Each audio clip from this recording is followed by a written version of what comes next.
Chapter 8:38. The shop assistant thought that the young man with the headband in front of him was a rich young master who had come to choose a game console. After introducing the console, he had other customers to attend to. But he didn't know that right after he left. The black-haired youngster with the headphones smirked. She took out a USB with her left hand and intervened without a trace. A dialog box popped up.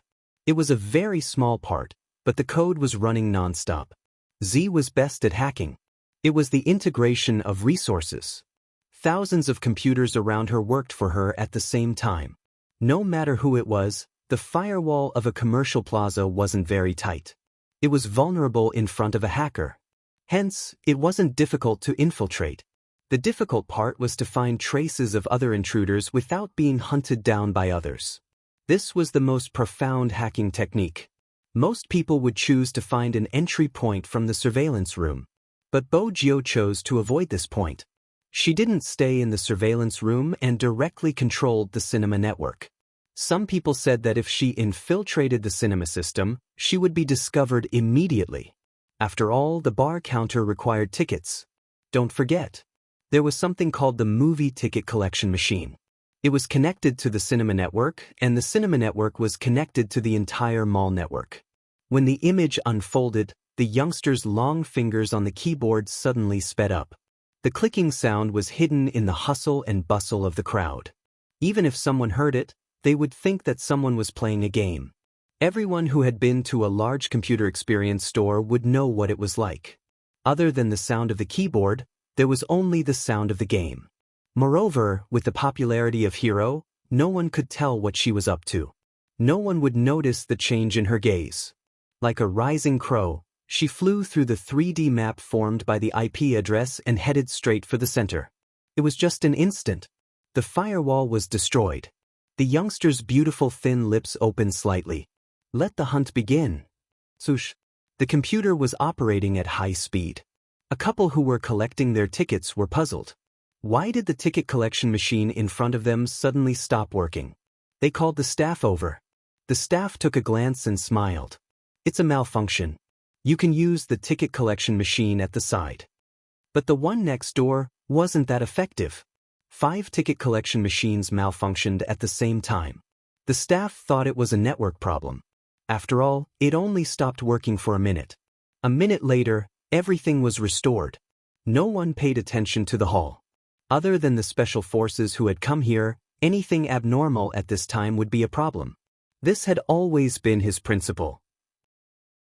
He pressed on his earpiece and said in a low voice, "Young master, there's a situation. The ticketing machine is malfunctioning. I suspect that someone is attacking the network." When Chinamo heard that, he typed 2 words with his fingers. Fatty. Fatty was a little flustered. After all, he was the one in charge of monitoring the abnormalities in the network. However, he said, there are no abnormalities in the surveillance room. Chinmo's eyes dimmed. His typing hand was beautiful, giving off an aura of abstinence. Nothing out of the ordinary is the biggest anomaly. Fatty, don't move, continue watching the surveillance. Wolf, find out which floor the electronic experience store is on. Don't use the mall's internet, ask someone, use the most primitive method. The Special Forces soldier received the order and moved immediately. Chinamo sat on the spot, the coldness in his eyes at its lowest. Fatty didn't know that. At this moment, he had become Bo Jio's first target. The enter key rang. A page appeared on the screen in front of the youngster. The owner of the page was still watching the surveillance. He hadn't expected anyone to discover his location so quickly. When Bo Jio saw that face, she arched a brow. She didn't attack. Since they were from the same team, she wouldn't start a conflict at this time. Of course, more importantly, if she teased Fatty and alerted him, it wouldn't be worth it. But the Almighty was ruthless. Such a comprehensive surveillance. Was he trying to catch them all in one fell swoop? Bo Jio caressed the bridge of her nose, feeling slightly guilty. She glanced at the virtual IP settings in the mall, widening the search area. Her fingers moved swiftly, without any pause. The so-called network attack usually altered the original data. As long as she found the altered data, she would be able to find out the infiltration route. Of course, the most important thing was to hide. Bo Gio tapped her fingers, hiding her location at the center of the network. It was just like her character in the game, which had an invisibility ability. He could hide in the bushes without moving his expression. He wouldn't even appear on the map. But the moment he appeared, the damage would be off the charts. It was a nightmare for any player with low HP. Bo Gio had waited after the infiltration was successful. She hadn't followed the infiltration route. Just like Chinamo, they both felt that this person would definitely have a backup plan. The Almighty wasn't the only one who liked to wait for someone to be captured, it was the same for her. Bo Gio leaned back in her chair. When her black hair fell, her lips curved upwards, a naughty smile that was pleasing to the eyes. The staff walked over. How is it? Isn't it very fast? Not bad, especially when it comes to capturing someone. It saves a lot of time, Bo Gio replied honestly. The staff glanced at the chat box on the screen. She was a true hero fanatic. She hadn't even opened the game page and was still fantasizing about capturing someone. He wanted to ask more. Bo Gio arched a brow. Someone seems to be calling you. Business was indeed busy. The staff had no choice but to leave. Bo Gio glanced at the time displayed on the screen. There were still 20 minutes before the movie ended. Since the other party was imitating her intentionally, he must know that she liked to launch a surprise attack at the end of the movie. Let's see if the other party managed to imitate all of her techniques. Bo Gio smiled. She switched the page and glanced at the layout. She decided to be a support and send a message to the crime squad. Of course, she wasn't going to do it casually. If the other party could make some adjustments because of her support, her chances of escaping would be greatly increased. 10 minutes was enough for her to send a message. She was familiar with the police's procedures. First, she used her earpiece to record a conversation. Next, she used the virtual IP to connect to the internet phone. Ring, ring, ring. When the phone rang, the police station was still dealing with other matters. Hello. Just the sound alone was enough to tell how noisy it was. Bo Gio didn't reply. Instead, she clicked on the phone. The AIDS carrier's belongings have been removed from the locker. They are now stored in the potted plant at the exit of the theater. The voice was familiar. It was deep and cold with an indescribable magnetism.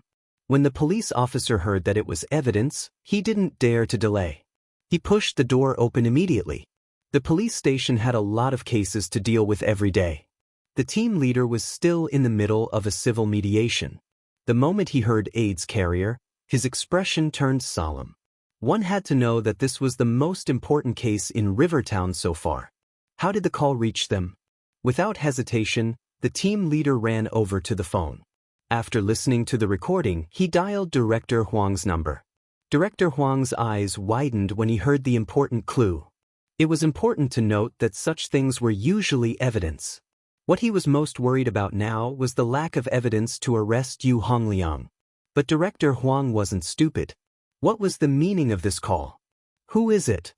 Director Huang asked. The team leader didn't waste any time, sending the recording over. Director Huang arched a brow when he heard the voice. What the F***CK? It sounded like young Master Qin's voice. No. He had to confirm it. Little Huang's heart was racing. He sent a WeChat message. There's a huge situation. He didn't reply for the first 10 seconds. In the end, there was only one word. Speak. The moment he saw the reply, Director Huang immediately pressed the call button. There was a call from the police station. They said that Yu Hongliang's stuff was stored in the storage cabinet and it's now in the potted plant outside the theater. Yu Hongliang stored it? He didn't even know about it. This time, the person on the other end replied simply, MH? That's it? Fortunately, just as little Huang was about to explode, a few more words were sent. A few more words appeared on the phone. Since it was delivered by someone, go and get it. Director Huang immediately replied, It wasn't you. The caller adjusted the voice, and it sounded just like you. Luckily, I was smart and didn't fall for it. When I found out about this, the first person I contacted was you. Qin Mo's eyes deepened. That fellow wanted you to inform me. He knew you would hear the recording. Given our relationship, wouldn't he have sought me out for confirmation? Director Huang. This explanation actually made him feel stupid. Qin Imo didn't have to think to know who had sent it. For example, a certain incompetent ticketing inspector. Indeed, the glacier seemed to be melting. But soon, a cold smile appeared at the corner of his mouth. Was he trying to lure her away? He would be playing right into her hands. There's no need to guard the air vent. Retreat. Retreat? Magician couldn't understand the situation. What's more, he didn't understand that they were basically playing psychological warfare. Sometimes, it was normal for people on the same side to set traps. After all, one was escaping while the other was catching. In front of the computer, Bo Jio watched as the hunk guarding the ceiling left. Her lips curved upwards. It seemed like the Almighty had received her gift. But she wasn't sure if he liked it. She felt like a domineering Seo trying to please his new sweetheart. She was sincere, but if she didn't do it well, it would cause the other party's disgust. After all, beautiful people tended to have a temper. Her canine pet was just like that. From her heart, Bo Jio didn't want the Almighty to hate her. Chapter 839. But she didn't have to be too pessimistic. According to the Almighty's personality, he accepted the gift. It was probably because he didn't have any resistance towards the person who gave him the gift. Bo Jio glanced up. Now, she just needed to catch him. Time was ticking by. At this moment, Yu Hongliang was the only one who was excited. He couldn't control himself anymore. For the third time, he glanced at the sixth seat on the seventh row. The moment he thought about the drug that was hidden there, enough to knock him unconscious. Naturally, that vivid image appeared in his mind. Some women were very playful. There were many lies. With a high status, everything they said was true. For example, this one. Yu Hongliang glanced at the photo that appeared in the chat app. It was obvious that the other party was rushing him. Handsome, where are you? I'm off work. I heard that you're going home. Can you give me a ride? Yu Hongliang wasn't afraid of exposing himself. With that person covering for him, he was at ease. He knew what kind of tricks a girl would fall for. He didn't say that he was in the cinema. Instead, he replied, I'm still in a meeting, I'll head out after the staff leave. As expected, the other party smiled. You're a boss. Yu Hongliang smiled. Just a vice president. The bait was released. Some girls were probably inexperienced or had a yearning in their hearts. Hence, they didn't even know how to think. A real vice president wouldn't have the time to let a girl hitch a ride. A real vice president wouldn't be chatting during a meeting. A real vice president would be like Feng Yi, thinking about the development of the company 24/7. Usually, they wouldn't have the time to flirt. Not to mention chatting with someone on this kind of unknown dating app. If they wanted to find someone to sleep with, they wouldn't even be interested in a line of young models. Hence, from the very beginning, when people put themselves in danger, it was often because of greed that caused mischief. The girl didn't realize it was a trap. Instead, she was happy that such a rich person was coming to fetch her. Perhaps, something romantic might happen. 10 minutes before the movie ended. Right at this moment, a computer in the gymnasium on the third floor suddenly emitted a different sound. It was an alarm. An alarm from the firewall that Bo Jio had set up. Of course, this firewall was different from the one in the cinema. It would only be used for monitoring purposes and wouldn't have any defensive capabilities. In other words, he wouldn't be discovered by the intruders. When Bo Jio heard that voice, her dark eyes lit up. His fingers began to rapidly write code on the keyboard. Every code was used to decipher the opponent's strength. At this moment, the opponent would not notice anything strange. This was Z's true tactic. 100 miles away, in a large internet cafe, another person was attacking. The method of imitation was very obvious. She had read all the previous information about Z. Creating a diversion was the enemy's best tactic. Row 7, seat 06 was a small alarm that she had imitated Z. The news was just a test. If the person sitting in row 7, seat 06 was not called out, that meant that the theater was safe and they could act as usual. It was the most convenient way to use a network attack to investigate this information. At the same time, It could also detect the location of all the members of the Key Case Investigation Unit. Chapter 840. After Rao Rong received the message, he typed a full stop and sent it to Yu Hongliang. It meant that the surroundings were safe. Yu Hongliang's eyes lit up with excitement. Since it was safe, he could have more fun today. Yu Hongliang couldn't wait any longer. If it wasn't for that person's reminder, he would have waited for the movie to end. He wanted to stand up and leave. But there were only 5 minutes left. The girl in the internet cafe watched her meticulously set up everything, the joy on her face obvious. Especially when she saw the people from the Key Case Investigation Unit playing this and that in the surveillance room, the corners of her mouth curled up even more. What was the point? Yu Hongliang just had to bend over in the crowd and he would be able to take it away.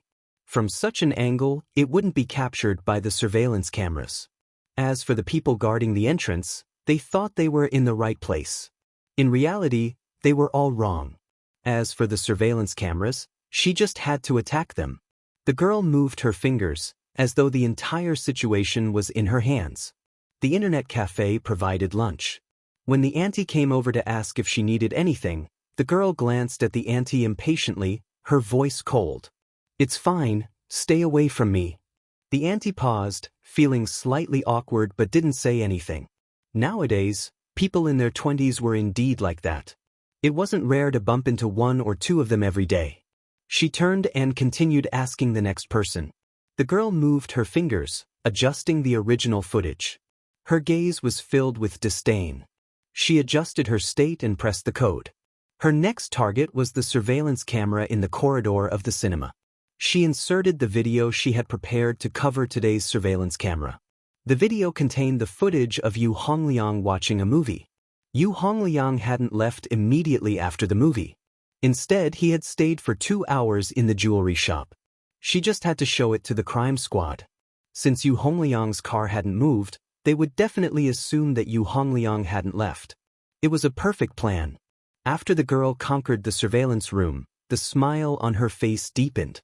She started to try to take control of the surveillance room. It took some time, but it wouldn't take long for the girl to destroy the firewall. In the cinema, Qin Mo glanced up. Behavior could often express a person's heart. He could see the state of Yu Hongliang, who was sitting in front of him. He was anxious and excited. Otherwise, he wouldn't have picked up his phone to check the time again. This was a unique behavior that some criminals displayed when they were about to commit a crime in a serial murder case. Qin Mo's fingers moved slightly. There was less than a minute before the concert ended. He sent 2 words in the group chat. Those 2 words were just like him, noble and domineering. Real in the net. The Special Forces soldier was the first to act. He found the person in charge of the cinema and handed over his ID. He only said one sentence: "We need your company's cooperation." It was finally the end of the movie. Some people still wanted to see more. The clip was already out. Chapter 841. It was a magnetic voice. However, there was a phenomenon in the cinema. When there were a lot of people, before the staff finished speaking, there would be people who would stand up and leave. Rao Rong sat at the outer perimeter.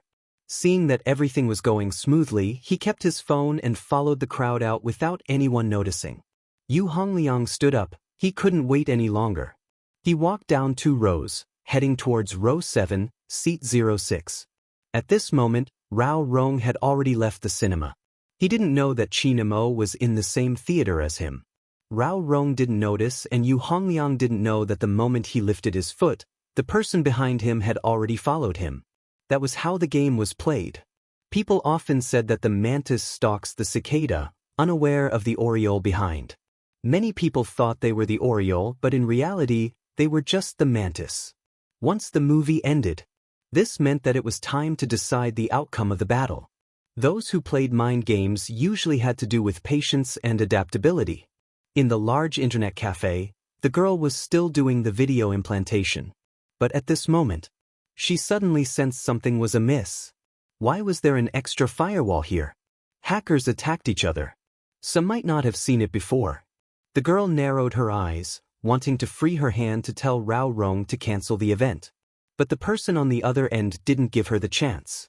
The wave of attacks destroyed the video she had implanted. The girl pressed her fingers on the keyboard. No matter who the other party was, they were courting death. She couldn't bear to see her plan destroyed just like that.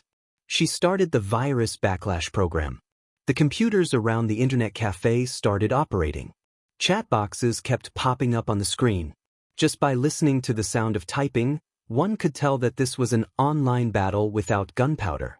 The incident in the cinema wasn't over yet. Fatty was shocked by the scene in front of him. He was a hacker and knew what the firewall was reacting to.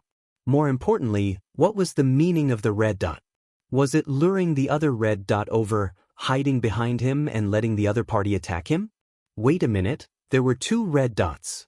This meant that there were 2 IPs invading at the same time. *CK.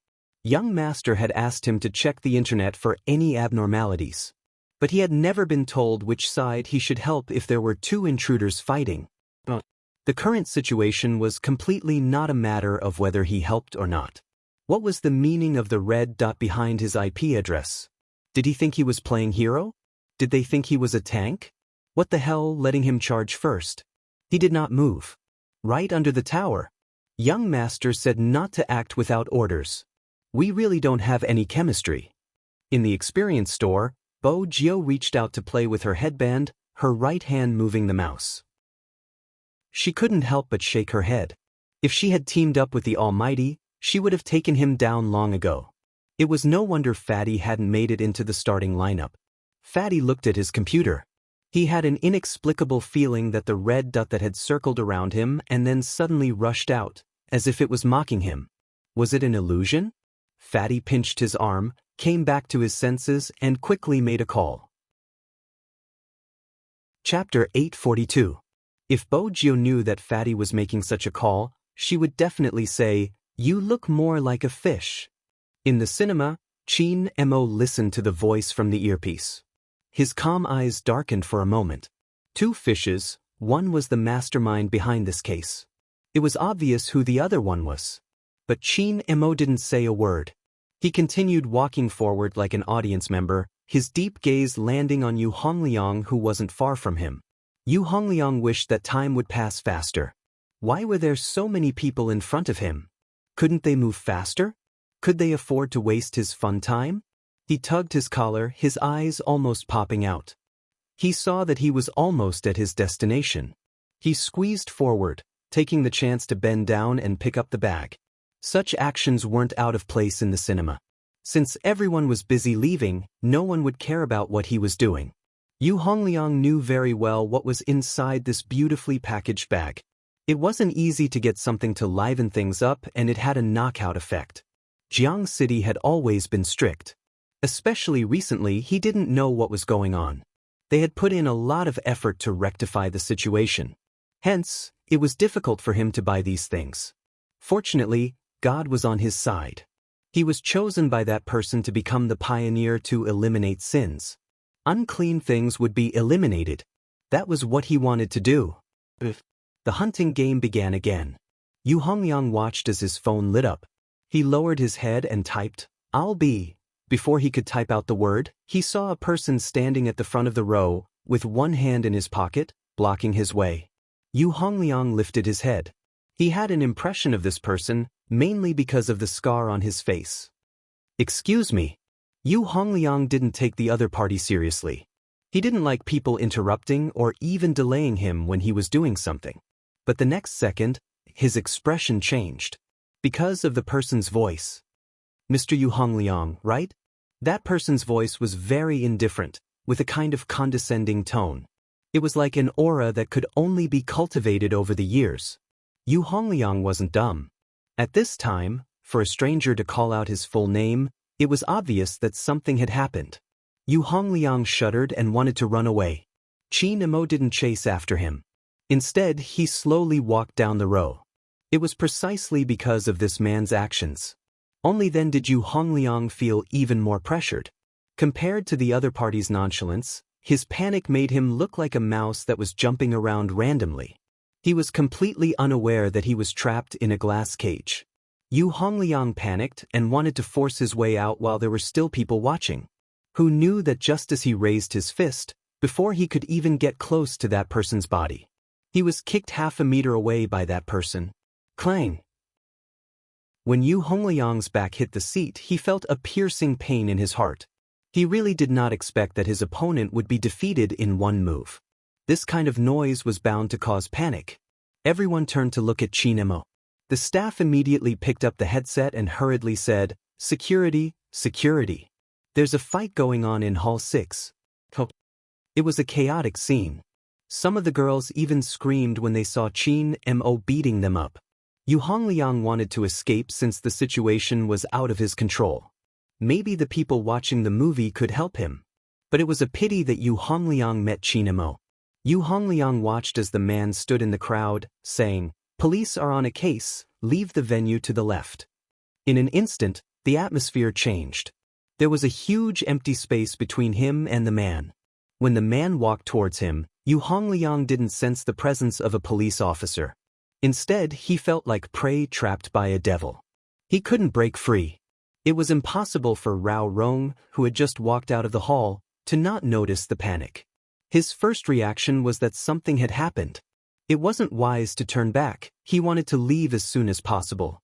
But before he could walk out of the theater, a crime squad member who was checking something at the exit stopped him. "Apologies, sir. Due to your seat, please follow us."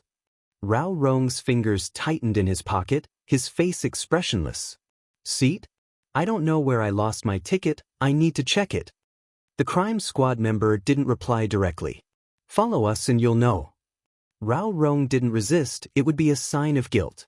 Instead, he raised his hand, speaking to the crime squad member. "I play esports. Can I call my team member? We have agreed to train together tonight. I'm afraid he might be anxious." "Apologies, I'm afraid not." The crime squad member took a step forward. Rao Rong smiled faintly, keeping his phone. "All right then." He put his phone away because he noticed that he wasn't the only one under suspicion. The police had stopped the others as well. The other party had said it was because of the seat. Rao Rong narrowed his eyes. What exactly was it that made him a suspect as well? The person in row 7, seat 06, had already left. Wait, could it be? From the very beginning, the bait and alarm that they had thrown out had already been seen through. The commotion was heard. The Special Forces soldier was the first to rush into the theater. Behind him was the person in charge of the theater. When the staff saw their boss, they kept their earphones, believing that it was really the police. The Special Forces soldier walked over to Qin Mo, speaking in a low voice, "Young master." Qin Mo's gaze was calm. "I'll leave this person to you. Send him along with the evidence to Director Huang for an hour. Don't let him interfere with the interrogation. We'll talk about it when I arrive." "Yes." The Special Forces soldier wanted to say something. But his boss turned, tugging on his suit jacket as he walked towards the exit. He looked as though he was going to settle someone, his entire body exuding a murderous aura. Honestly speaking, he had never seen his young master in such a hurry. Although it wasn't obvious from his gait. His left hand was holding onto his phone. It was obvious that if there wasn't a criminal for him to catch, boss would have left a long time ago. The boss had left a long time ago. Why would it wait until now? The Special Forces soldier wondered why his young master was suppressing his anger. He had never liked to take action, but now he had sent the suspect to the ground with a single kick. It was better to just gossip in his heart. He definitely wouldn't ask. Chapter 843. Yes. Coyote himself was on the 3rd floor. He was the fastest to act. Fatty was still hesitating.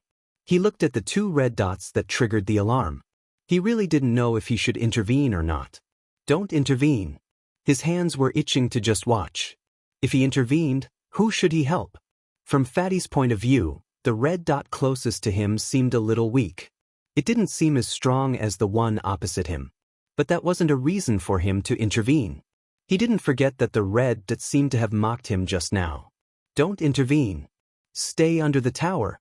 In the internet cafe, the girl looked at the data that she gradually broke down. Her lips curled up, overestimating themselves. They still wanted to catch her. She wanted to see who would be the one to catch who.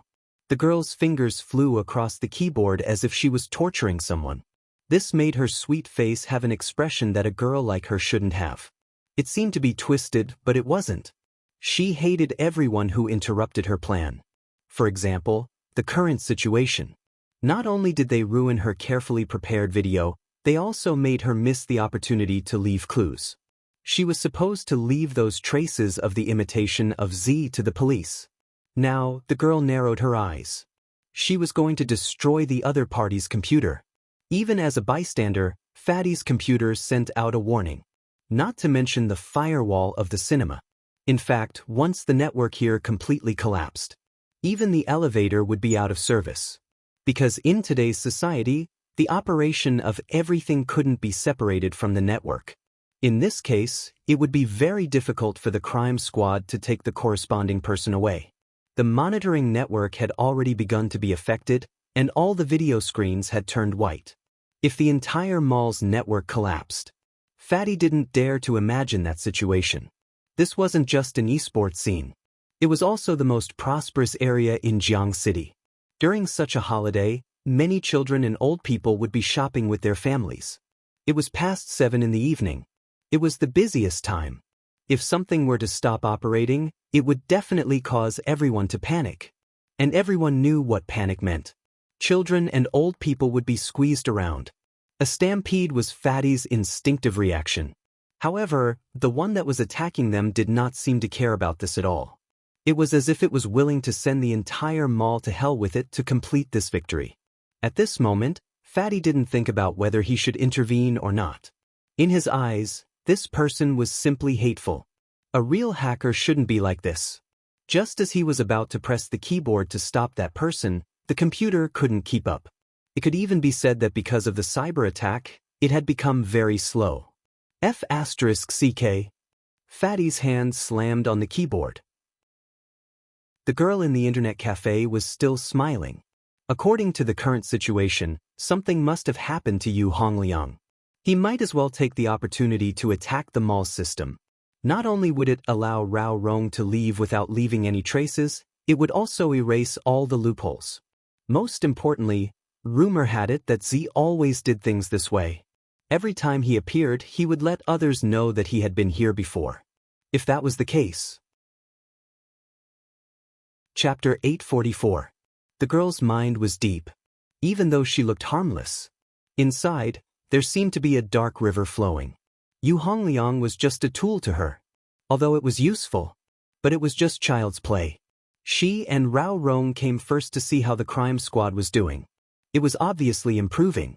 But this improvement wasn't enough to threaten her. Let Z appear in the world. All the focus would be shifted. It was perfect for such an occasion. When the internet was down and everyone was in a panic, it would be Z's declaration of war against the police.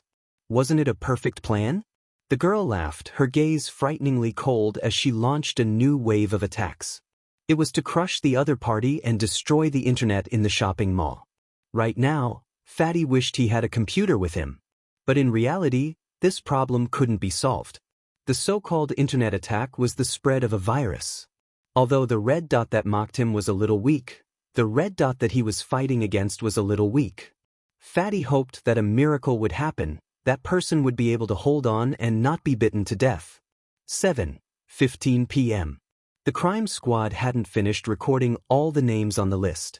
Except for the cinema.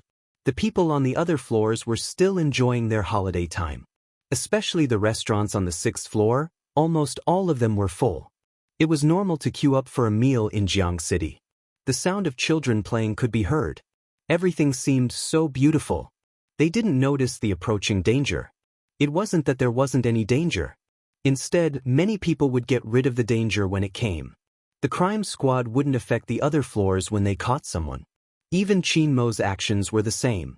Perhaps many people would say that this place wasn't good, that place wasn't good. But China had a peace that no other country had. The peace came from the people who fought against the dark forces but never spoke up. The laughter in the shopping mall grew louder. More and more sweat appeared on Fatty's forehead. It was too late to evacuate the crowd. He didn't even have time to inform his young master. A hacker usually wouldn't last more than 3 minutes. 3 minutes. Even if his young master knew about it, How was he going to evacuate? Fatty scratched his head and decided to make the call. Young master, the other party intends to destroy the entire network operating system of the mall. My computer can't run anymore. The worst-case scenario is that once the other party succeeds, the entire mall will lose all network control and power supply. There will definitely be panic.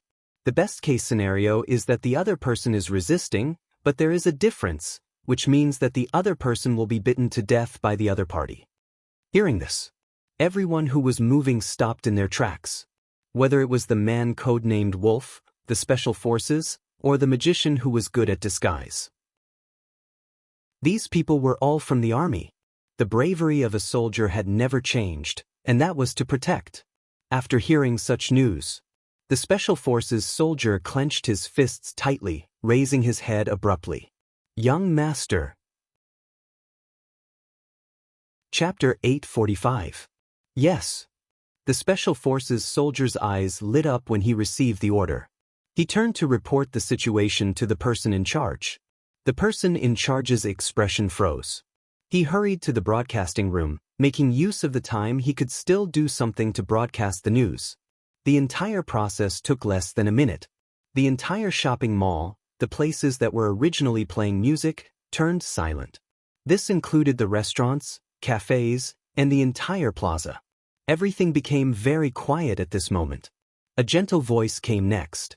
Bo Gio wasn't wearing earphones at the Electronic Equipment Experience Center on the 3rd floor. Hence, she could hear the contents of the broadcast clearly. After hearing that, the corners of her mouth curled up. It was a very good idea. She would give everyone a charity event that would save energy to calm them down. That way, when the power went out, they wouldn't panic and cause harm. She had to admit that the Almighty was as wise as ever. It was a good idea. But she wouldn't let that happen. When Bo Gio glanced up, her fingers were still tapping slowly on the keyboard. She could adapt to the darkness, but that didn't mean everyone could. The goal of a hacker was not to bring those things to ordinary people. At this moment, the person in charge of the shopping mall was tormented. He knew that the idea in front of him was indeed a good one. But once the power went out for more than 10 minutes, anyone in the situation would feel uneasy. Especially in a place like the shopping mall. That was human nature. They could survive the first 10 minutes, but what would happen after that? Even if there was an emergency passageway, it wouldn't be good. No, it should be because there was an emergency passageway in the shopping mall. Once there was darkness, everyone would run towards the emergency passageway. When that happened, who would listen to others and walk slowly? No one would. If everyone would listen, there wouldn't be so many stampedes. The person in charge wiped the sweat off his forehead. He picked up his phone but didn't know who he should call. He thought that cyberterrorism was something that only appeared in movies. But when it actually happened, the person in charge finally understood how uneasy it was. Is that all? Don't we need to do anything else? The Special Forces soldier glanced at him, his gaze filled with an indescribable determination. Someone is doing it, don't worry. The person in charge stilled, not saying a word. Now, he believed that there was no such thing as peace and prosperity in this world. Instead, there were people carrying burdens. As long as he saw the army green, he would feel a sense of security. Perhaps, such a feeling could only be felt in Huaxia. In the past, he had always listened to it, so he hadn't been able to feel it. Chapter 846. Time passed bit by bit. Fatty was still pulling his hair and refusing to let go. He was really worried that the entire network would collapse in the next second. The girl in the internet cafe had already tasted the sweetness and her eyes darkened. How would that person deal with such a big feast? She raised her right hand, as though she was about to press the space bar to deliver a fatal blow. But in the next second, the girl's eyes suddenly widened. It was as though something had happened. Her fingers were typing rapidly. How is that possible? That guy was here just now. The crack thing was actually useless. This was impossible. How was this possible? Fatty, who had been watching the battle, was also shocked. He couldn't believe his eyes. One of the red dots that was supposed to be emitted by the firewall suddenly disappeared. It wasn't an attack. Did it disappear on its own? Was it planning to retreat? No, that wasn't right. No matter how powerful the hacker was or how fast he retreated, there would always be traces left on the network. It was just a matter of whether one could track it or not. But this one was completely different. If it wasn't for the fact that the timing wasn't right, Fatty would really want to ask how exactly it was done. He looked at the screen and licked his lips nervously. The attacker was also looking for that person. It was the feeling of knowing that the other party was nearby but not knowing where he was or when he would appear. Wait a minute. Fatty paused. Why did he feel that this situation was so familiar? Where had he seen such a situation before? Fatty knocked on his head. On the third floor, the youngster was sitting in front of the computer. Her hands were nimbly typing on the keyboard. The constantly moving screen reflected the youngster's face. Her black hair was tied with a headband and she looked indescribably evil. She looked a little like a rich young master. Her chiseled side profile and white pointed chin were very prominent at this moment. Click, click, click. The rhythmic tapping sounded as though she was planning an attack. Many people around the youngster began to discuss because of the broadcast.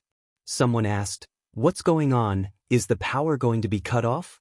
Even some people who were playing the game stopped what they were doing. Including the primary school students who were wearing VR glasses, they were also in the queue. There would be a lot of voices coming from all sides. Some people and some decisions were made to protect the public. He would still say, "What's the situation? Why is it so troublesome?" But if only think of those who don't deserve it. You'll miss out on the people who deserve it. Such a thing. Bogio knew this better than anyone. It could be said that such an environment was not conducive to online hunting, because the moment would interrupt her thoughts. But it did not stop, no matter what kind of sound came from the surroundings. Understanding, not understanding, pretending to understand but denying the practice, or directly criticizing. Those who lived in comfort would not necessarily be able to experience this comfort. In the end, who would be the one to carry what would be brought to them? Bogio was different from the Almighty. She treated people differently. But there were some things she had to do. Maintain the original order. No innocent people involved. Protect the lives of others. This was a hacker's code of conduct. If the other party didn't even understand this point, in that case, this person wasn't fit to be a hacker. What's more, it was a hacker pretending to be her. Chapter 847. The sound of the keyboard finally sped up. It was completely different from before. Even when the youngster raised his hand, his slender fingers seemed to be able to shake out a shadow. If the sound of the keyboard just now was a slow movement, then now it was like a piano piece reaching its climax. The blade that flowed like water was raised. Fatty watched as the red dot suddenly appeared, like an eagle spreading its wings. Without any warning, it directly pierced through the opponent's heart. In the internet cafe, the girl's expression changed. This time, it was really twisted. She typed on the keyboard, trying to avoid such a fatal wound. But it was useless. The spread of the network virus hit the center. All her escape routes seemed to be blocked. She couldn't get out at all. How could it be? When she came in, there was no defense in this place. In such a short period of time, even she couldn't create a firewall on the spot. The girl bit her lip, an unprecedented black mist bursting out of her eyes. Unless, before she infiltrated, all these firewalls existed. But they were hidden, just like the red dot just now. She deciphered an address and thought it was real. But in fact, it was just the first point of the opponent. The girl's eyes trembled. At this moment, she seemed to realize something. He didn't hesitate to destroy one of the networks just to retreat. But he couldn't retreat. All the weaknesses in the previous attacks were a disguise. But why did he disguise it? Was it to capture her? There was a saying that one would only see what they saw from different angles. As a bystander, if Fatty didn't understand why the red dot circling around him would wait until now to increase its hand speed, then now he completely understood. This person wasn't weak. It wasn't that he couldn't defeat the opponent. But if there was no firewall set up in the situation, any network attack would destroy the mall's network. On the surface, the red dot seemed to be resisting the opponent's attack. In fact, it was far more than that. The most important thing was the firewall that even he didn't know when that guy had built. The firewall that protected the entire mall's network. Those who hadn't conducted network attacks might not understand. If he had to make an analogy, it was like when the flames of war were coming. That person did not evade all of the enemy's attacks, which resulted in his battle robe being burned by the surging artillery fire. The shadow that existed on the network stood up with the support of the long sword.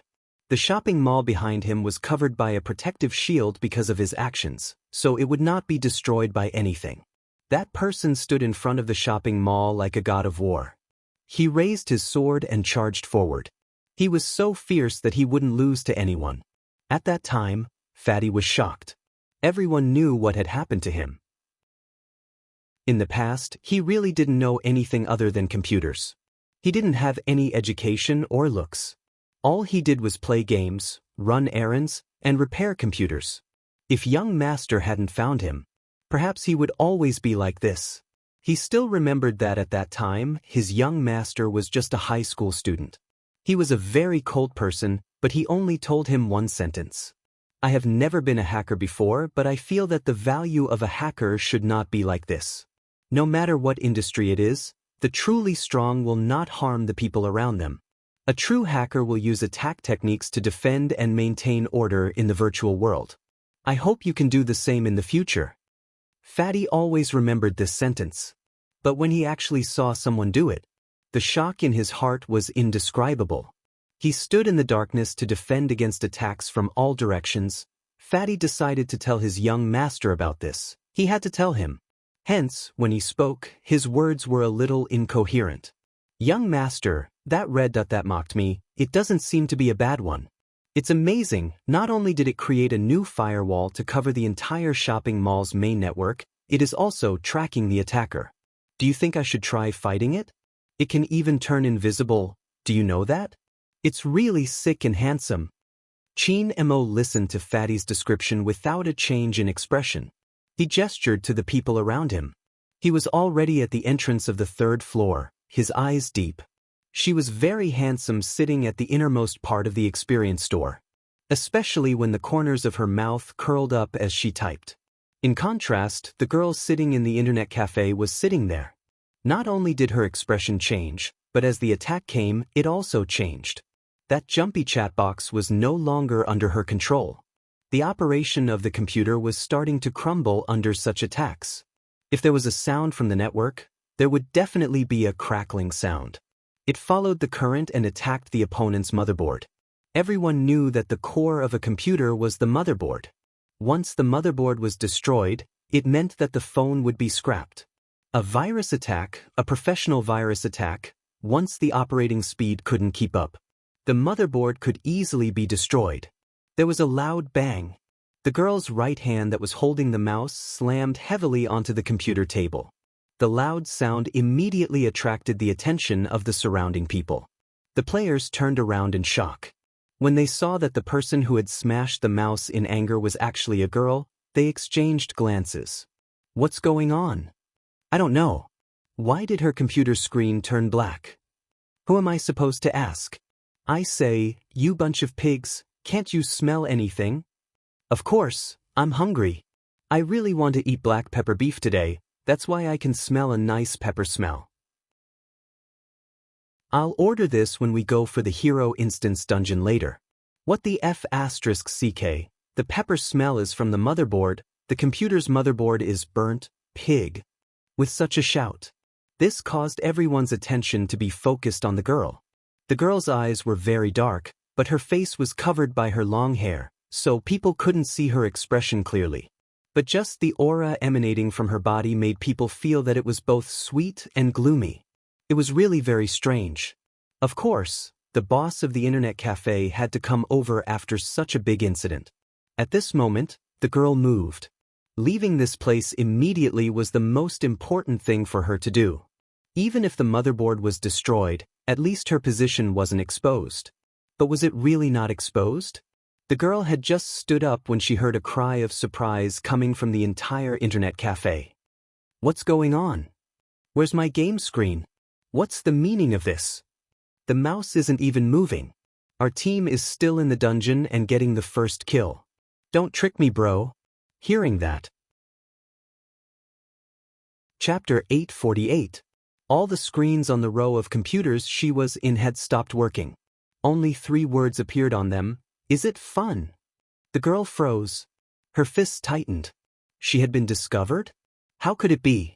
Who exactly was it? Who exactly was it?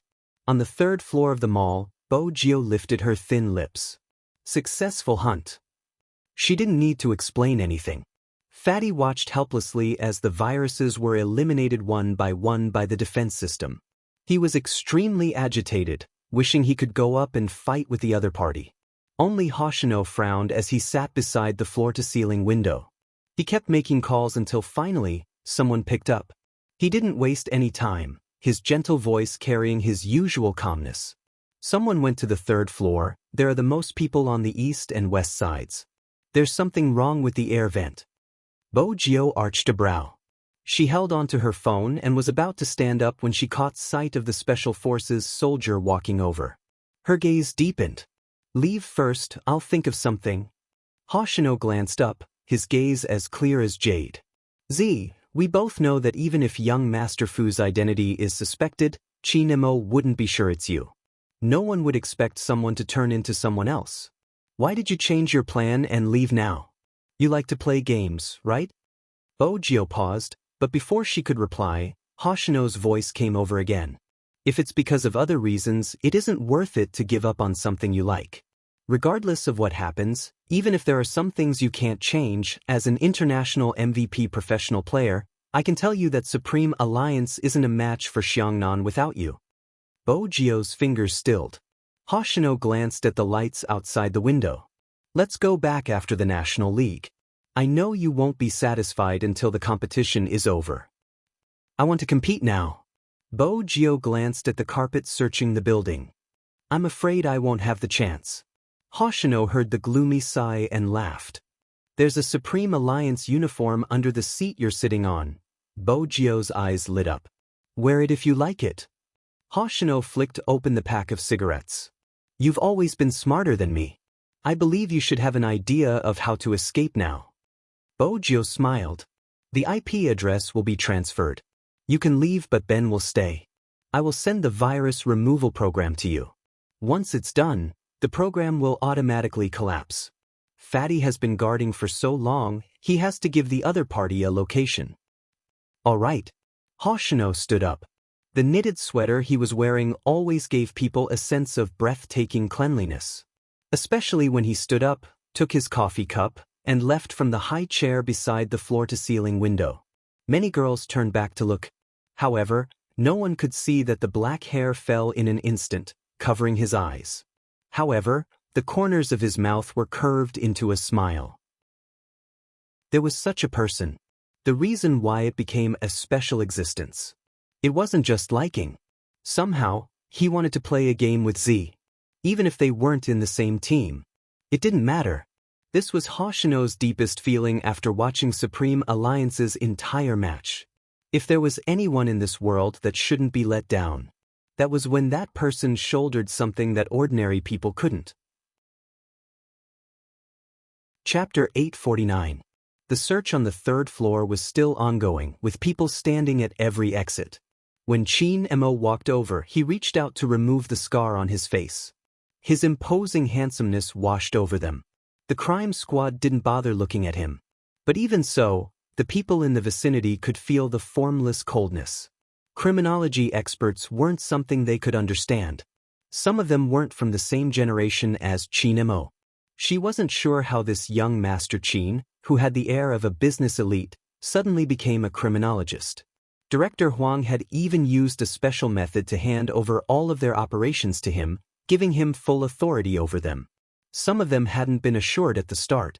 They had been through fire and water, through many cases to come out. But the person in front of them was of noble birth. Would he know how to handle cases? They admitted that was their first impression. But just now, they found out that all the suspects had been pinpointed through this person's psychological profiling. That wasn't all. They had never encountered such a situation before. The moment the suspect moved, he was caught red-handed by the witness and evidence. He seemed to be able to predict everything. He was indeed a little godly. It wasn't that they hadn't interacted with criminology experts before, but there weren't many like him. They couldn't even understand his actions. Compared to arresting people, the man looked more like he was taking a stroll. His left hand was stuffed into his trouser pocket, his deep gaze sweeping across the area, attracting many heads. Just as Chin Mo was about to enter the next experience store, the earpiece on his left ear rang again. It was Fatty again, sounding excited. "Boss, it's safe." Not only did that person secure the mall's network, but he also took the opportunity to hack into the other party's computer. Just now, when the other party wasn't paying attention, I traced the IP address. This person is now in the cafe on the second floor. I think he's cleaning up the remaining network viruses. Second floor? Chin Mo arched a brow. Fatty was still excited. Fatty! Chin Mo pressed down on his earpiece, his black hair falling down, his voice flat. "Do you think your hacking skills are better or the other party's?" Fatty was humble. "I'm not as good as the expert yet. Therefore, there's only one possibility for you to be able to trace the other party's IP address. That is, the expert you speak of deliberately left an opening for you." With that, Chin Mo turned his head, his eyes filled with indifference. "Don't leave the third floor, arrange for a team to head to the cafe on the second floor." When Fatty heard this, he was immediately puzzled. If the expert really did it on purpose, that would be too cunning. He wanted to use the information he gave to lure the young master away. How could they be so shameless? The facts proved that Fatty was still thinking too little. Bo Jio had never expected such a simple diversion to divert the Almighty's attention. After several exchanges with the Almighty, she knew very well that these moves were useless in front of the Almighty. She did all this just for the time difference. Because she was very clear. On the third floor, every exit was guarded.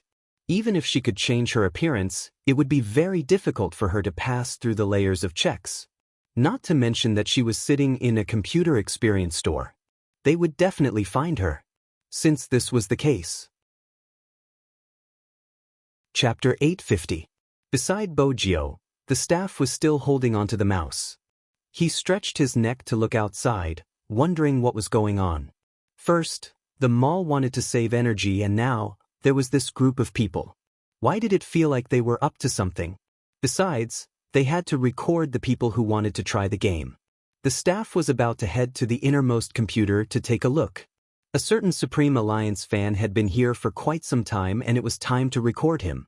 But just as he turned around and took a few steps inside, he was shocked.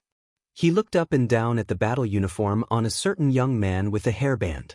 10,000 alpacas galloped through his heart. Wasn't this too much of a liking? He worshipped him to such an extent that he even prepared a set of battle clothes for him? This wasn't the youngster's outfit just a moment ago. When did he change into it? The staff wasn't sure what to say. The youngster even turned to glance at him. "What do you think of my uniform?" The staff inhaled deeply. "Your cosplay isn't bad." It wasn't easy to sell a computer. Why did he have to meet all sorts of strange customers? Other than this youngster, there was a little boy around 6 years old. He insisted on playing the mobile version of Hero through the big screen. His parents were rich, they were really picky. Ever since the little boy arrived, he had been sending kills to the other side. Honestly, did he think about his teammates' feelings when he was playing like this? He even wanted to buy a big screen to play online. The staff felt a headache coming on. Bojio smiled, pulling the chair closer to the little boy. "Hero." The little boy was dressed fashionably, his 2 little canine teeth exposed. He was rather aloof. He was rather serious in his game. He didn't even lift his head, his brows furrowed. He would charge forward whenever he saw someone and die without hesitation. An assassin shouldn't play like this, right? Bojio supported the side of her face with one hand, looking lazy. It wasn't possible to tell that she had been attacking the internet just a minute ago. She knew that the Almighty wouldn't be suspicious if she was in such a state. Especially since the Almighty would be here soon. Bojio's gaze dimmed. The little boy didn't lift his head. You don't understand, an assassin has to charge forward. That's how my big spade plays. Otherwise, how would he be able to cut through the enemy's backline so handsomely? Bogio. For some reason, he seemed to be right. That's why you play the assassin, because big spade plays the assassin. Bogio pointed to his screen. The little boy was very serious. You have to learn from your idol. The shop assistant. He really couldn't understand the world of these fans. How could they still chat when there was such a huge age gap? Alright, but I think it's better if you hide and cut the back row. It's best not to kill them when there are too many of them. They have 2 tanks and you won't be able to kill them. Do you see the bushes on your left? You can hide there, and when they run over with low HP, use your second skill to slow them down and use your third skill to kill them instantly. After that, run back through the wilderness. The little boy was quite serious. Then teach me how to kill this mage. She's always wandering around me. It's making me dizzy. Both Bogio and the staff turned towards the ID the little boy had mentioned. In an instant, their lips froze. Chapter 851. The staff couldn't help face-palming. He finally understood why he would always lose on Saturdays. How could he not lose with such a troublesome teammate? Bogio felt that her little spade fan was a little troublesome, but she couldn't watch as her little spade fan died. Besides, she had to wait for the Almighty in this manner. She reached out. I'll play around, you can take a look at the controls. The little boy glanced up, sweeping a glance at Bogio's uniform. Since you're a Supreme Alliance fan like me, I'll let you play 1 round. But remember, don't rush down the tower. Bogio. It must have been tough on you to know that you can't rush down the tower. The little boy wasn't done. Where did you get your cosplay uniform? I'll get my parents to buy one for me. Is there a smaller size? The staff shrugged at Bogio. Even a child would know that she was cosplaying in that uniform. She wasn't suitable to impersonate Spade Z. Her hair wasn't even the same color. Most importantly, Spade Z's hand speed and positioning weren't something an average person could achieve. But very quickly, the staff realized that this person's maneuvering wasn't bad. For an assassin, positioning was what mattered the most. Ever since this rich second-generation young master took the phone, he took the blue beasts in passing. That wasn't all. When he swept across the middle lane, he cleared off a wave of minions. The little boy watched anxiously, reminding Bogio seriously, team battle, you have to pay attention to team battle. The staff wanted to facepalm again. With such a huge difference in finances and attack power, how was he going to team battle? Besides, assassins were meant to fight boss to grow. Once they reached a certain level, they would be able to capture enemies with low HP and kill them instantly. No, wait a minute. Why was he criticizing such a low-end game so seriously? Even if that person's maneuvering wasn't bad, he wouldn't be able to get up. He had already killed so many times and the difference was so huge. A long-range cannon from the opponent could take away half of his HP. How was he going to fight in such a situation? Most importantly, he had to buy his computer. However, he didn't expect that he had just turned his back. A loud game sound rang in his ears. Double kill. The staff froze, turning back abruptly. Double kill. This rich second-generation cosplay killed 2 people at once? How could this be? Their lethality wasn't even on the same level. The shop assistant took 2 steps forward because he wanted to know how the other party did it. When his eyes fell on the phone screen, he only saw a pair of hands, one controlling the phone while the other didn't forget to bring up the map. Even if they were fighting in the wilderness, they still had to see who had low HP. Most importantly, he was not attacking the jungle on his side, but the blue beasts in the opponent's jungle. This is too arrogant. Hiding in the bushes to hunt in the wild. Little boy couldn't understand the secret behind it. Little boy was thinking about the team battle. He stood there and gave orders in a cute manner. Don't stay at the top lane, go to the bottom lane. Why are you going to the bottom lane? While Bogio was working, she felt that something was missing. She looked up and asked, Hey kid, do you have candy? The little boy glanced at Bogio. You can go to the bottom lane first. Why are you so fixated on the bottom lane? What exactly is there? Bo-gyo muttered as she glided towards the bottom lane. Little boy didn't realize that the staff beside him was already in a daze. Because, that kind of hand speed, it was simply too fast. *CK. Besides, that little B** starred was blushing at the side. After saying, "my classmate," she was extremely shy. Chapter 852. The shop assistant watched the little boy's expression, his lips twitching. Hee, it's fine if you're the one tricking him, but you even brought a girl along. That's not how you're going to court someone. In a 5v5 match, if two of the teammates were kids, *CK, they would lose for sure. The shop assistant started to feel heartache. In the past, he couldn't win no matter how hard he fought. Bo-gyo felt that sending the two of them together would affect their efficiency. But the little boy continued to guide her. "Don't be a coward, just go. Bo-gyo, tell them that Lan Jiao is mine, whoever dares to touch her will be killed." The little boy saw his classmate was about to die, so he spat out these harsh words. He was still acting domineering. Bo-gyo's fingers slipped, almost exposing herself. Mainly she was laughing. This child must have watched too many idol dramas. Kill without mercy, huh? Why aren't you going? The little boy was unhappy. Bo-gyo lifted her lids lazily. "I won't be motivated without candy." The little boy seemed to have made a huge decision. He walked towards his parents and pointed at Bo-gyo. "Dad, Mom, this brother wants candy. I'm not the one who wants it, he wants it." Bo-gyo nodded. The little boy's parents. Bo-gyo stilled. This little boy was caught off guard. The little boy was still muttering, "This is the first time I'm seeing an adult asking for candy from a child." The little boy's parents were embarrassed. They wanted to say something. A graceful voice, with a hint of coldness in it, slowly rang out from behind the crowd. "Your little brother has always been shameless. But it's my fault, I should have tied him up to prevent him from running around." The voice wasn't loud, but because it was so pleasant, it broke through the commotion. It was hard not to notice. When the shop assistant turned, he was already in a daze.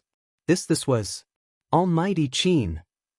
He was so agitated he couldn't say a word. Was he going to defy the heavens today? Why was Almighty Chin here? The little boy was also a Supreme Alliance fan.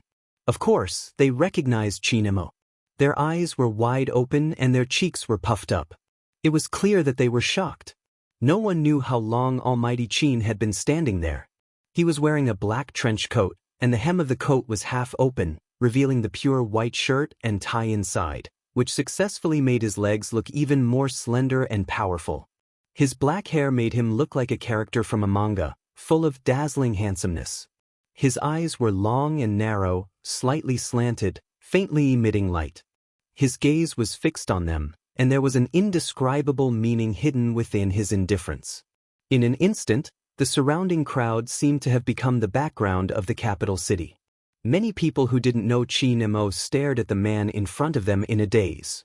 Their eyes followed his movements. He was so handsome. Just when the shop assistant and the others were at a loss for words, Chinemo had already walked over. At that moment, the dim lights around them seemed to have all run into his eyes. They were like revolving diamonds, elegant and dazzling.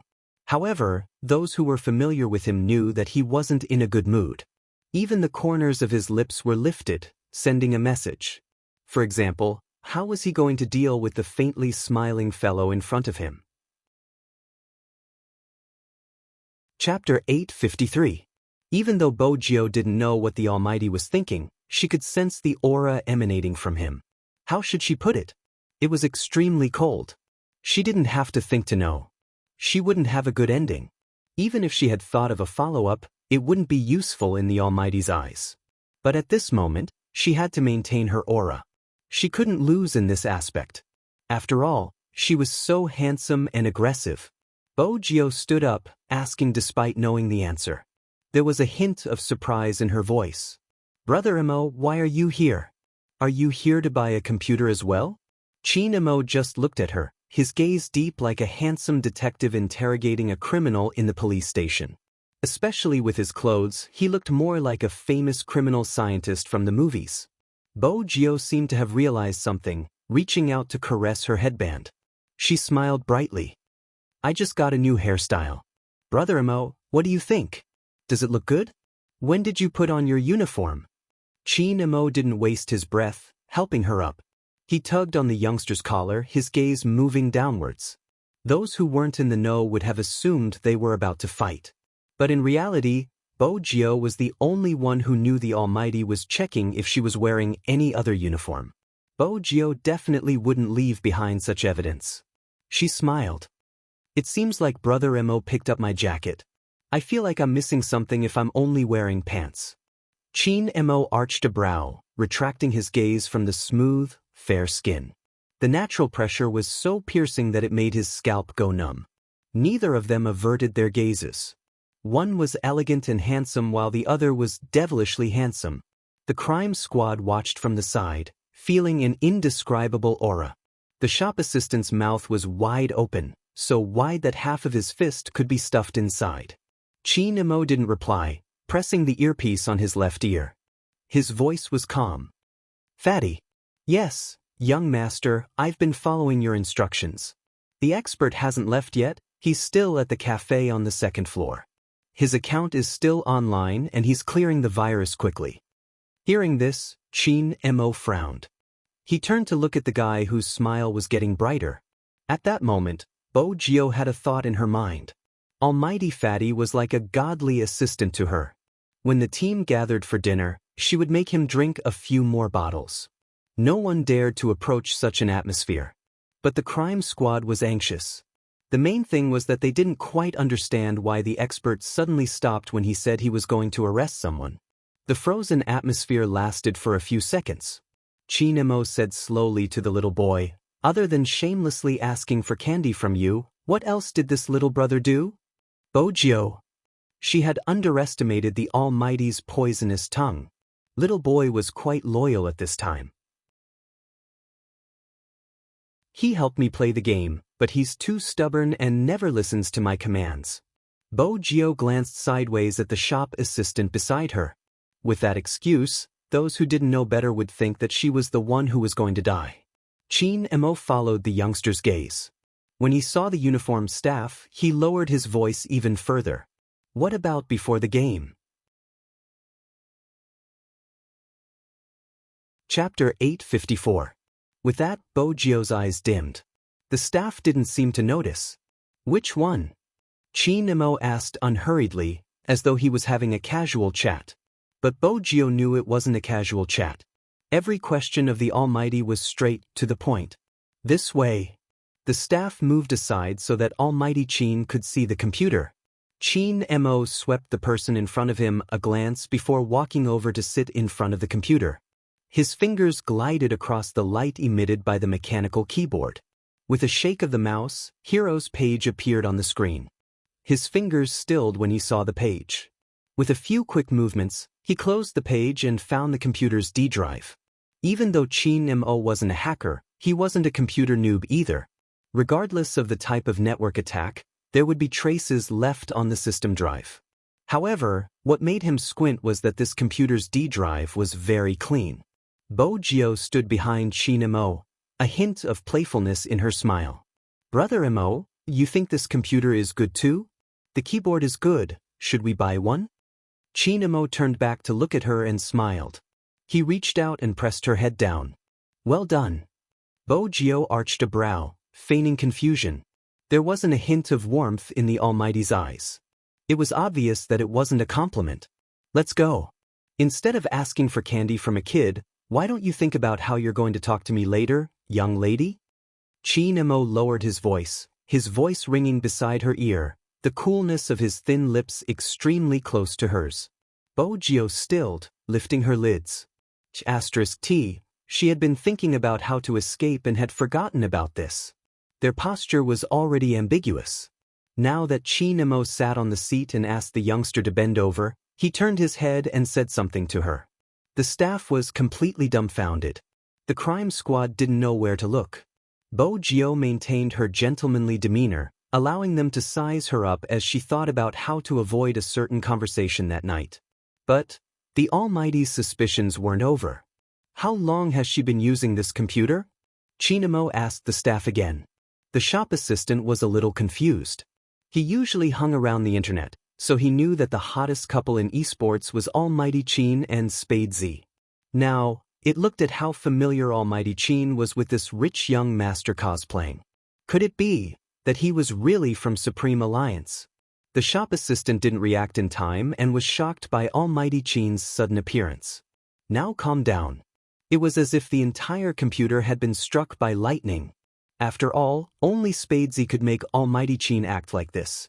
It was no wonder that the person took the little boy's phone and made a double kill.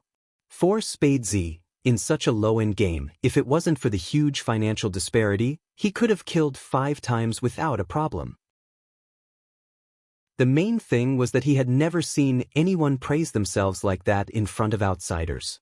The staff didn't forget that the second rich kid had said something along the lines of, "Spade Z is handsome," when he had first arrived. He had thought he was a fan. How could he have known that he just wanted to praise himself? Chinamo looked into the wavering eyes of the staff and asked again, "How long has she been using this computer?" The staff snapped back to his senses. "More than 30 minutes. 30 minutes. Chinmo's eyes dimmed as he looked at the youngster. "You like it that much?" Bojio replied, "The images are smooth." Chinmo arched a brow. He continued, "Bring it to the police station and study it slowly." Chapter 855. He hadn't switched off his earphones when he said the last sentence. Almost everyone on the other side could hear this conversation. Fatty finally understood what was going on. Boss had gone to catch Little Spade. But what did that have to do with him monitoring the internet? Did Boss suspect that Little Spade was that defensive expert? Fatty bolted up in agitation. Just as the others were lamenting their boss's shameless actions, Fatty was the only one scratching and scratching, feeling a little itchy. The little boy was still watching from the side. Honestly, he was shocked as well.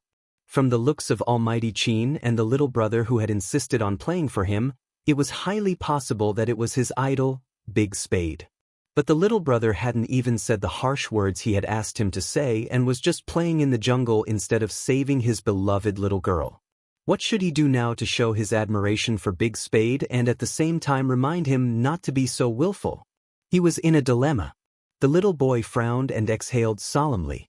"Big Spade, I don't have any sweets. You should leave with Almighty Chin. He has already taken your computer away. He won't let you off." Bojio turned and tugged on the little boy's cap. "What are you saying?" Chinamo had said that he would have to pay to take the computer away. He turned and watched the two of them whispering into each other's ears. He arched a brow. "Come over." She didn't need to think to know who he was talking to. Bojio adjusted her headband. Indeed, she was eye-catching. "Are we going to the police station?" "I don't think I need to go. There's a competition tomorrow afternoon. I want to clear a dungeon and practice my positioning." "Where did you get the confidence that you don't need to go?" Chinmo's gaze swept over the youngster's hair.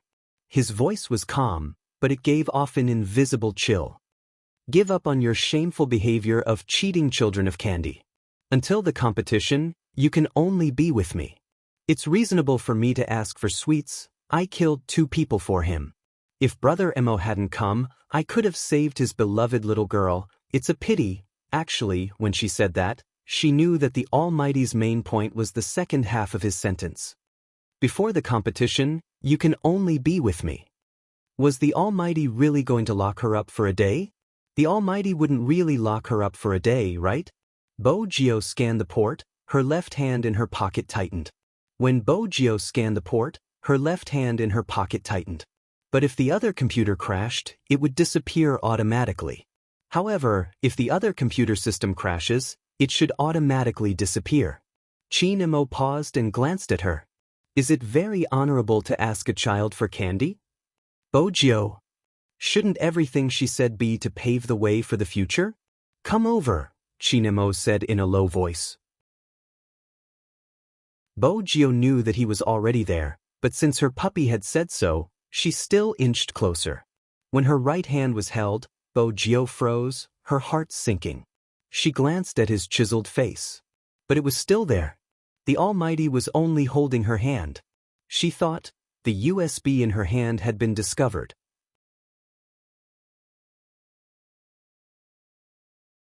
Chapter 856. Bo-gyo glanced up, a mischievous expression on her face. I'm embarrassed. How was she embarrassed? Chin-mo arched a brow, tugging her away from the little boy. His stance wasn't one to be trifled with. Perhaps he was the only one who knew how important it was that the fellow in front of him was still in his hands. She hadn't expected him to be afraid. He was afraid that it would be too late, afraid that he wouldn't be able to see her face anywhere. That was crazy. Chin-mo glanced over at Bo-gyo. Bo-gyo sighed inwardly. He was still angry. She knew it wasn't easy to coax a puppy. It had been the same when she had been young. He had been cold and aloof. But shouldn't he like the evidence that she had sent to the crime squad? His thoughts were hard to read. She felt that it would be a waste of her brain cells to play psychological warfare with the Almighty. Just as she was about to sigh, a lollipop was thrown over. Bo-gyo threw a lollipop over. It was a familiar brand, her favorite flavor, mixed with the unique smell of tobacco. Bo-gyo opened it with a smile, placing it in her mouth. Coupled with her black headband, it was a delightful sight. Chin-mo didn't say anything, tightening his grip on her left hand. After seeing this scene, the shop assistant and the little boy could still look at each other, and then turn their heads to gossip. However, the members of the Major Crimes Division following behind them could only watch with their heads lowered. No one could figure out what was going on. More importantly, the young expert didn't head straight to the parking lot. Instead, he headed to the coffee shop on the second floor. There was a brand new laptop by the window, the screen lit up and running. Fatty felt that he had to inform his boss over the phone. Young master, that expert just now shouldn't be Little Spade. Little Spade has been caught by you, but the defense system is still clearing the virus. From the time and floor, it doesn't match up. Chin-mo didn't say much, replying faintly, got it. He hung up, his long fingers caressing the edge of the laptop. It was still warm. He asked casually, what do you think of this laptop? It was obvious who he was asking. Bo-gyo arched a brow, smiling faintly. The quality isn't bad, it's suitable for research in the police station. With the help of the lollipop, her thoughts became much clearer. Very few people knew. What was the reason she ate sweets? In fact, after the large-scale network defense, she absolutely needed to supplement these things, otherwise her thinking would become sluggish. On top of that, the battle of wits and courage with the Almighty had consumed a lot of brain power. That was why she wanted to eat something. Scientific research shows, the more you work with your brain, the more sugar you need. Just like how a certain lawyer loved desserts, it was the same logic. However, because of this, that was when Bo-gyo realized a problem. If she knew this kind of research data, it was impossible for the Almighty not to know. Why did she feel like the lollipop in her mouth was something the Almighty used to test her? Young Master Chin. Looking at the computer, the crime squad member suddenly realized something. Something's up. Chin-mo lowered his eyes in the direction he was pointing at. His dark eyes swept across the screen, his emotions indifferent.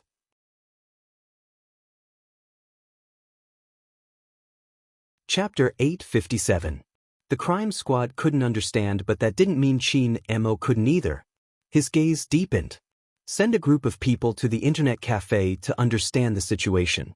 Find out which computer is broken today and who is using it. Bring the surveillance footage from 5 to 7 to the team. The rest of you follow me. The rest of them obviously included Bo-gyo. Sitting in a police car in such a manner, Bo-gyo had never thought about it in the past. Beside her was the Almighty.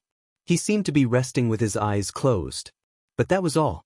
When the city lights hit the car window, the Almighty spoke again. The Almighty spoke again. When did you dye your hair? Bo-gyo was watertight. I didn't dye it, it's a one-time bleaching spray.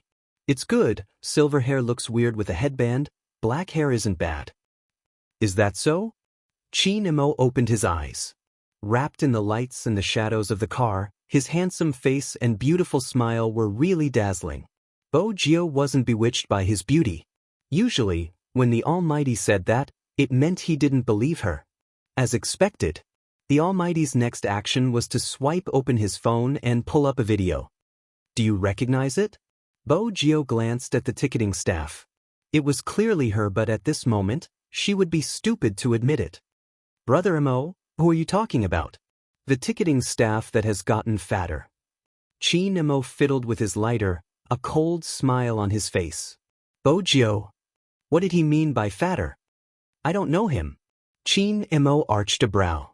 Bo Gio assumed that was the end of the conversation. Unexpectedly, the Almighty leaned forward, his voice calm as he glided past her ear. Are you going to tell me the truth after I strip you naked? Bo Gio stilled, the tips of her ears flushing. When Chin Mo saw this scene, he was angry and wanted to break this guy's claws. In the end, he didn't do either. Instead, he took advantage of the hazy night sky to press his lips against her flushed ears. Since she liked to wear uniforms so much, he would let her wear them to her heart's content. Of course, Bo Gio could feel the kiss. Even though it was light, it sent a shiver down her spine. Then, she looked at that handsome face that could bring disaster to everything in the shadow of the car. Try kissing me again. Bo Gio thought to herself. If I kiss you again, I'll immediately carry you away. Unfortunately, the Almighty didn't receive her message. Furrowing his brows, he ran his fingers through her hair. Don't spray something like that in the future. It smells weird. Bo Gio. When the Almighty wasn't speaking, his face was rather handsome, but the moment he spoke, it was infuriating. 2 members of the Major Crimes Unit were sitting in front of the police car. He couldn't wait for these 2 lovebirds to get out of the back seat. But he could only think about it. Fortunately, it wasn't far from the police station. About 10 minutes later, Chin Mo alighted first. Bo Gio didn't really want to go. It wouldn't be good for a hacker like her to watch the police work. Unfortunately, even if she wanted to wait outside, the Almighty wouldn't give her the chance. It was a sign that the Almighty's suspicions towards her hadn't disappeared. Brother Mo, even if I didn't accept the private interview after the competition, you don't have to cuff me, right? Bo Gio glanced down at the handcuffs on her wrists. What? You don't like it? Chin Mo tilted his head and glanced at her. How should she put it? Bo Gio felt that if she said she didn't like it, the Almighty would use other methods to deal with her. It's fine after a while.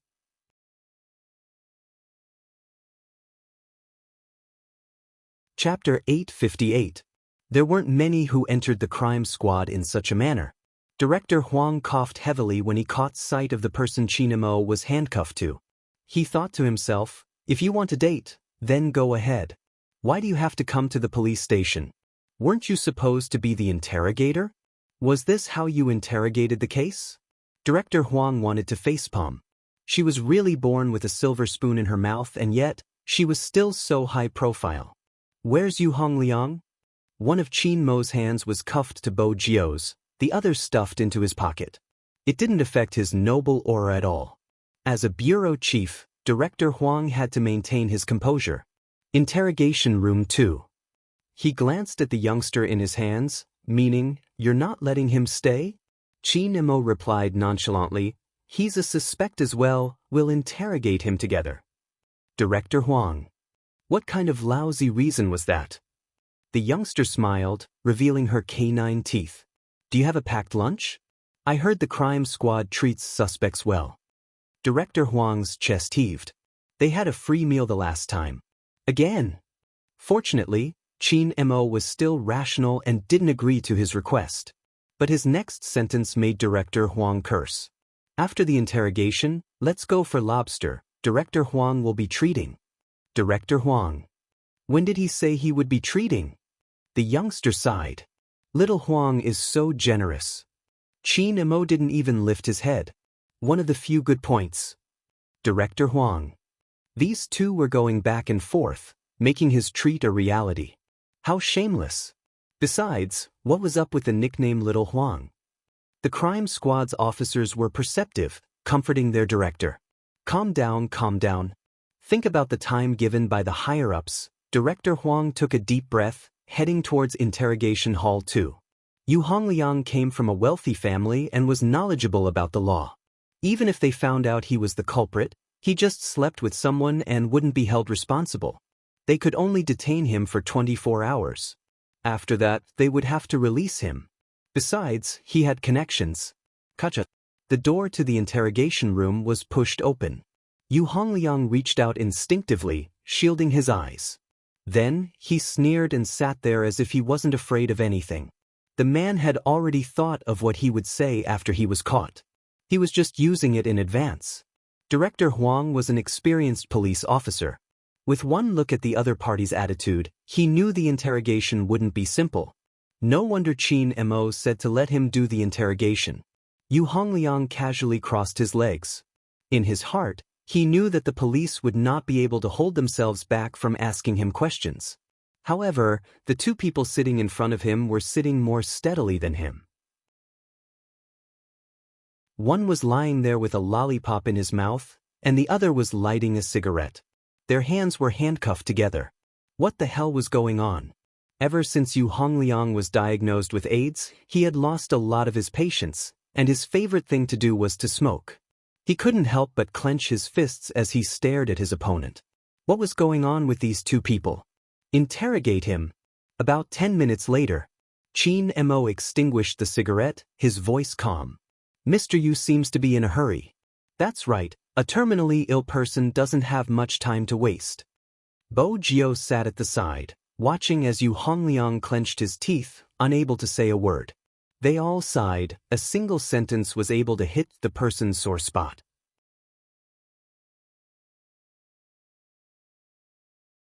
Chapter 859. It was impossible for Yu Hongliang not to be infuriated, especially when he caught sight of Qin Mo's face, his face contorted.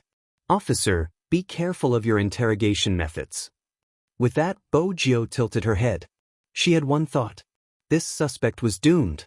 If he used another method, he wouldn't be able to take it. Look, I'm a realistic example. Qin Mo arched a brow. He took out his phone and turned it over for Yu Hongliang to look at the screen. I would like to hear Mr. Yu's explanation. Yu Hongliang snorted at first, but when he saw the words that appeared, his expression changed. How was that possible? How did he have it? That person had sent him the exact same message. How was that possible? A person like Yu Hongliang would never have guessed that there were some geniuses like Qin Mo who could memorize the attributes of every hero in a game. He could even calculate the time it took for the heroes to recover their skills.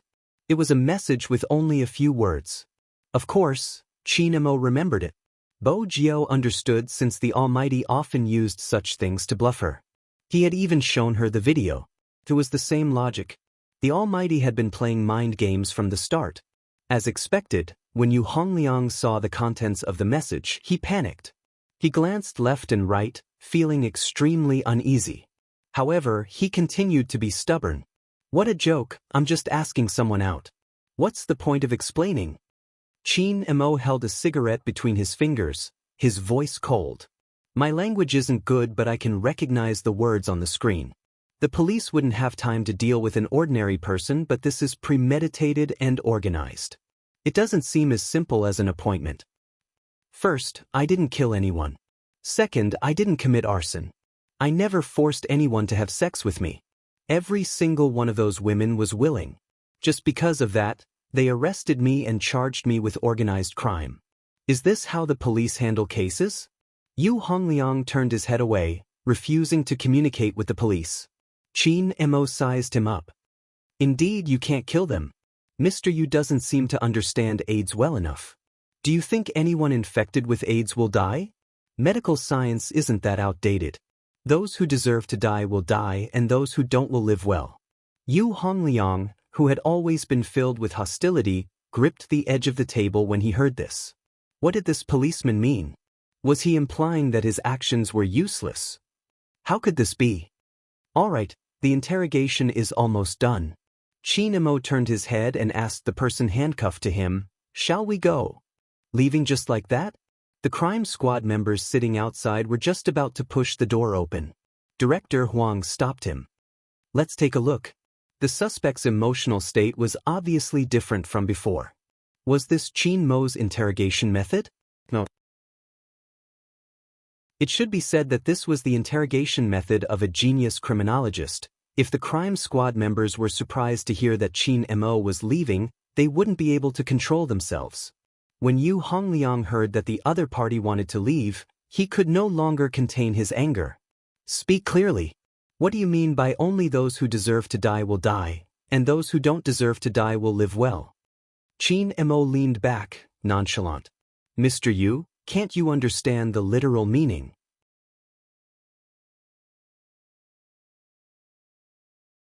Chapter 860. Director Huang narrowed his eyes, his beer belly sticking out, looking just like a minion. Bo Jio glanced at Yu Hongliang's expression and pressed the record button. The main event was about to begin. As expected, after a long period of psychological stimulation, the Almighty poured oil on Yu Hongliang. In the end, he took a puff of his cigarette and poured the last bit of fuel on Yu Hongliang. Mr. Yu's first crime was committed by a university student. After a medical examination, he received timely treatment. The early stages of AIDS were well controlled, so he could still continue living. Although it's a little inconvenient, for a patient like Mr. Yu, who is in the late stages of AIDS, he shouldn't be able to live for long. Before he could finish his sentence, Yu Hongliang couldn't hold it in, punching the table heavily. Those greedy girls who should have died in the sewers, how could they be alive? That's impossible. That's impossible.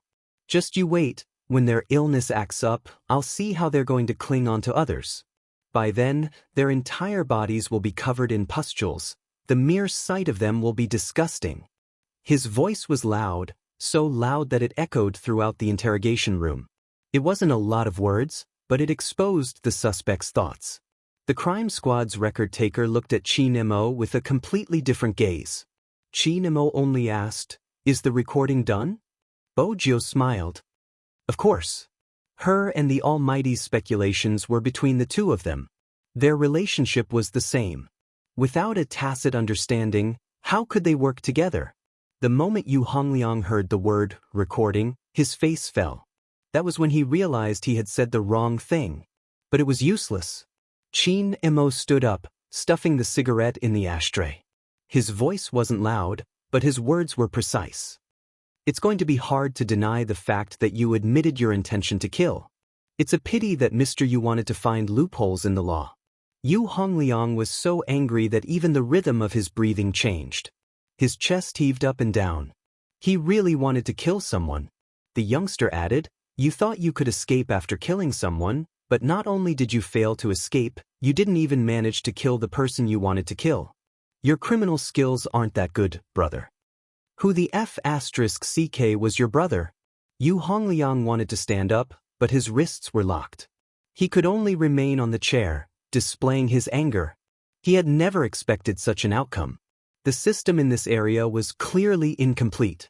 And those people, were they really not dead? The thing that Yu Hongliang couldn't accept the most was that he would die alone. Bo Jio was clear that the Almighty had seen through this, which was why he had given Yu Hongliang a psychological hint from the start. However, Yu Hongliang's mental endurance was too weak. There's a needle mark on his arm. Qin Mo saw that the guy beside him looked like there was something wrong with him, so he reminded him in a calm voice. Bo Jio had an epiphany. No wonder he was a drug addict. People who were drug addicts tended to get emotional easily. Especially after being locked up, they would feel a sense of urgency that they couldn't control themselves. However, brother, when did you notice that there was a needle mark on his arm? That guy's sleeve had been open all this time. Qin Mo glanced sideways. His handsome face was chiseled, but he remained nonchalant. When he waved his fist at me in the theater.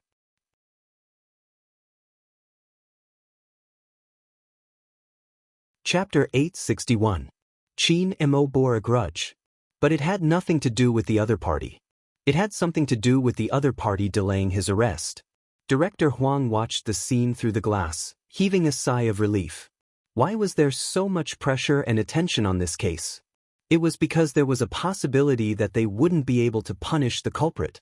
For a long time, dealing with suspects who were infected with AIDS had been a huge challenge for the Public Security Department. If the suspect didn't admit to it, they wouldn't be able to pin the crime on him. This was a country ruled by law. But there were some things that weren't allowed from a moral point of view, yet some people would still do it. They would take harming others for granted. Now, there was a solution. They would let the culprit get what he deserved. As an experienced detective, he would be at ease. Perhaps, this was the reason why Chinemo had been helping Director Huang. No matter how much he looked like a corrupt official, he was indeed a police officer who cared about the people. Director Huang, the higher-ups are calling, asking for our results. Director Huang inhaled deeply, changing his expression to deal with the higher-ups. Yes, the evidence has been found and we are continuing with the investigation on Z. Hand it over to someone else? Why? The people at the side saw the change in Director Huang's expression and realized something was wrong. Z's case can't be dragged on any longer. I will send a criminal expert to you. As for young Master Qin, he has been away for 3 years. We aren't sure if he can make accurate judgments. This expert is from America and has interacted with Z in the past. He might be able to help with the case. I know you have been trying to get Chinemo back all these years. Back then, he had indeed achieved something no one could achieve, but old Huang, are you sure nothing will happen to him? Has he regained all his memories? He is General Qin's son, who will be responsible if anything happens. Director Huang knew everything else was bullsh*t. The main point was the criminal expert that the higher-ups had sent over. But even if he knew he couldn't do anything, he had to listen to the higher-ups. After hanging up, Director Huang wanted to smoke, but the moment he turned around, he realized that the 2 men were standing behind him. Their expressions were the same. They had obviously heard his low growl. Director Huang explained, there will be another criminal psychologist who will be working with us. He's from America and is said to have crossed hands with Z before. He's really good and should be your helper. Director Huang couldn't believe his own words. It was obvious that someone at the top wanted to improve their performance, so they sent someone over. Damn it. Chinemo glanced at him but didn't ask anything else. Bo Jio chuckled. He had fought her before. Apart from the Almighty, those who had fought with her seemed to have been tortured badly by her. The key case investigation unit was really interesting. They didn't use a top-notch expert like the Almighty, but they had to use an outsider. Was he trying to be more of a hindrance? Chinemo was looking at the information in his hands. He glanced up and caught sight of a certain someone's smile. What has this got to do with you? Why are you so happy?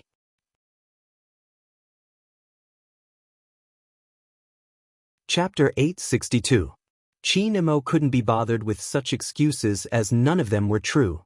Director Huang didn't take it seriously, continuing to explain to Bo Jio, let me put it this way, those criminal experts might sound good but they aren't as good as your brother Mo. They aren't as good looking as my brother Mo, Bo Jio added.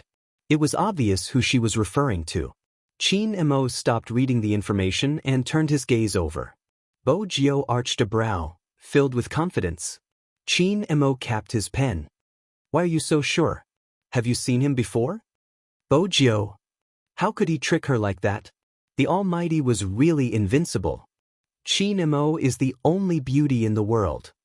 That was what Chinmo's fans often said on his official Weibo. She sure remembered it well. Chinmo's gaze softened, his aura not as cold as before. Director Huang gritted his teeth. Why did he have to sit there and listen to them flaunting their affection? Weren't they talking about the crime experts? Chinemo lifted his lids. Are all the people in the theater here? The seats you mentioned should have all of them. Director Huang caressed his face. I've questioned them just now. They are all here for the movie, nothing out of the ordinary.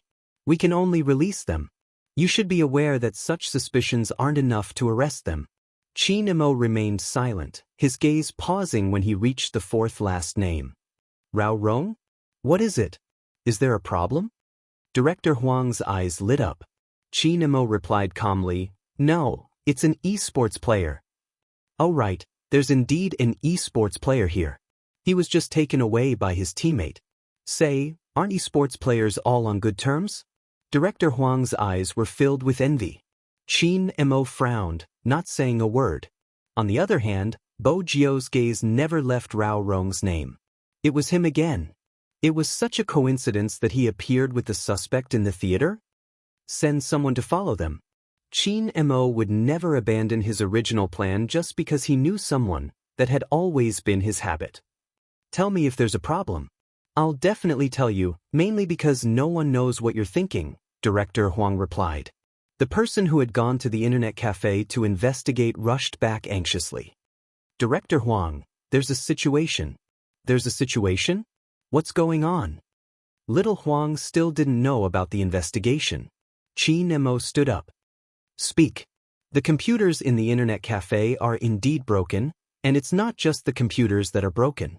Even the surveillance cameras are gone for some reason. However, according to the owner of the internet cafe, something strange happened today. At first, the motherboard of one of the computers was burned, and then a sentence popped up on the screens of several computers. What are you talking about? Forgive Minion for being too eager to solve the case. The man took a sip of water. Is it fun? I'm asking you a question and you're telling me if it's fun. Director Huang was furious and the consequences were dire. He paused. Director Huang, I meant the words written on the screen. Is it fun? The minion quietened down and coughed heavily. Qin Mo's voice was low. Who is using that computer? Do you have any impression of the internet cafe?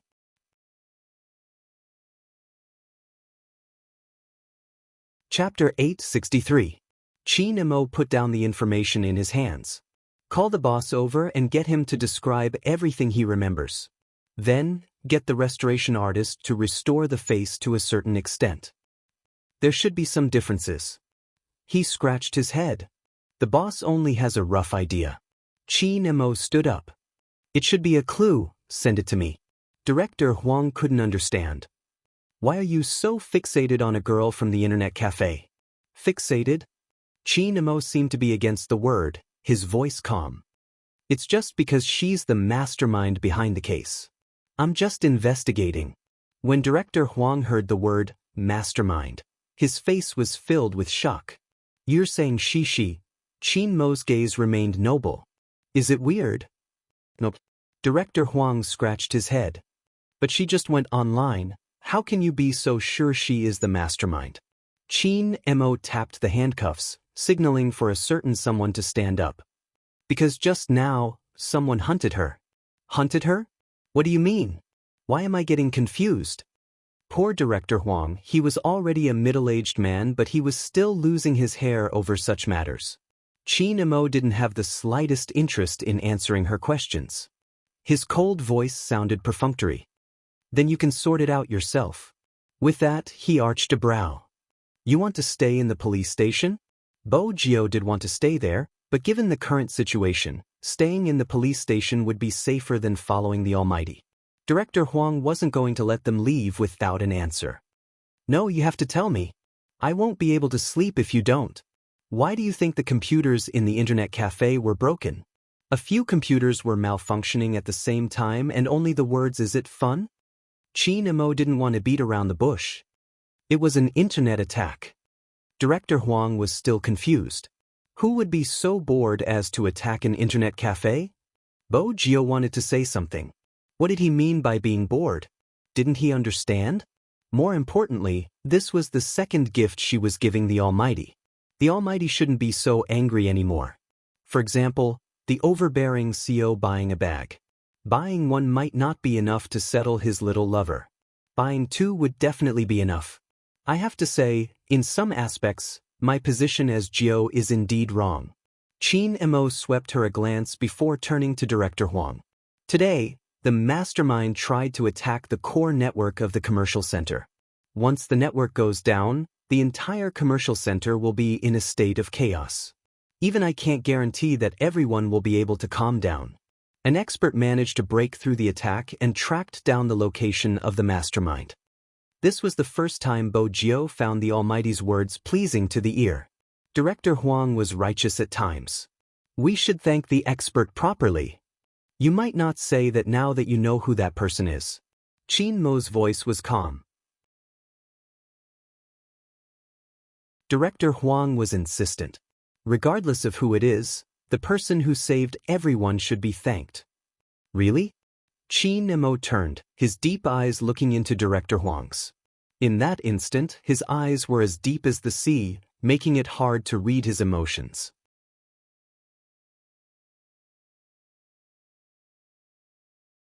Chapter 864.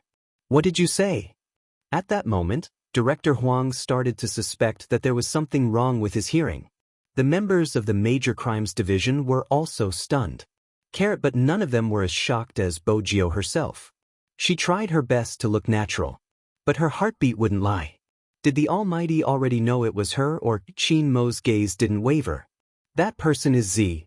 Director Huang was confused. He spun around. No, you mean Z protected the entire mall, defending against an attack? Qin Mo replied faintly. Director Huang scratched his head. Such a situation. How is that possible? Why is it not possible? Qin Mo lifted his brows. Director Huang was frustrated. Let me think this through. Didn't you just say that the person behind the attack was the mastermind behind the series of cases? Now, you're saying that Z was the one who defended the network. Are you trying to say that Z isn't the person we're trying to arrest? I reminded you. Qin Mo's expression didn't change. Director Huang inhaled deeply, not saying a word. After all, it wasn't easy for him to thank a criminal. Besides, he was in a mess. Why was Qin Mo still speaking up for Z? He knew Qin Mo all too well. If it was a criminal he truly hated, he wouldn't be acting in such a manner. Director Huang paused. When he turned towards Qin Mo, there was a never-before-seen worry in his eyes. You are still the same towards Z. Qin Mo, regardless of how much you treat Z as a hero, Z is still a criminal. Do you understand? Qin Mo's face remained emotionless. Let's talk about how you are going to thank me. Director Huang choked, calming down. At this moment, Qin Mo moved his left hand.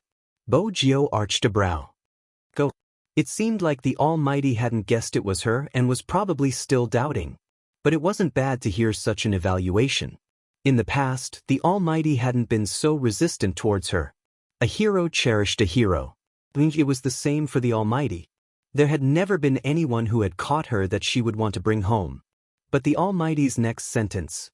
Bo Jio's heart skipped a beat, her movements stilling. As for the fact that she is a criminal, I know it better than anyone else. Bo Jio tilted her head, her black hair falling over her eyes. She was also very clear about this. That was why they couldn't kidnap him and bring him home to raise him. Because that person was the Almighty. If they fought, both sides would be injured. On the other hand, the key case investigation unit still needed time to digest the news they had heard. In particular, how to report to the higher-ups was a very important matter. Director Huang knew that Qin Mo was bringing this matter to the surface to clear Z's name since the higher-ups had transferred the case. Director Huang understood some of the matters. Naturally, Bo Jio understood. If the two of them were not in such a position. Perhaps she and the Almighty could really be heroes. But that would never happen. Z is born black. Behind her, there was still something she had to protect. Just like behind the Almighty, there was someone he had to protect. It began to rain outside the police station.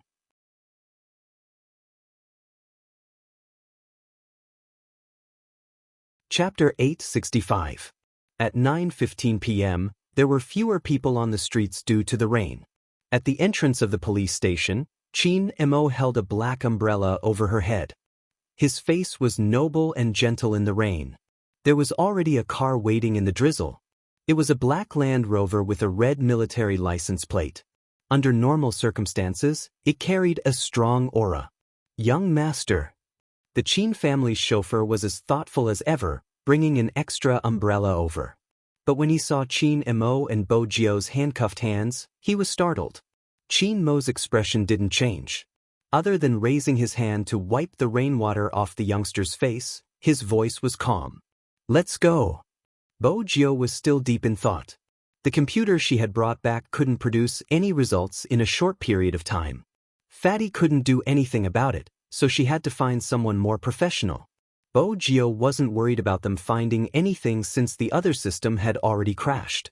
In another half an hour, the remaining traces would be destroyed as well. This showdown would depend on how much the Almighty suspected her. Chin-mo sat at the side, his gaze landing on the youngster's headband. He asked slowly, "Have you thought of a way to talk?" With that, Bo-jio snapped out of her daze. She had been worried about many things, but none of them could compare to the situation in front of her. The Almighty wanted to talk to her. She wasn't sure if she could jump out of the car in time. Bo-jio shook the handcuffs on her right hand. It was obvious she wouldn't make it in time since the chauffeur was still heading towards the military compound. He had no intention of letting her go.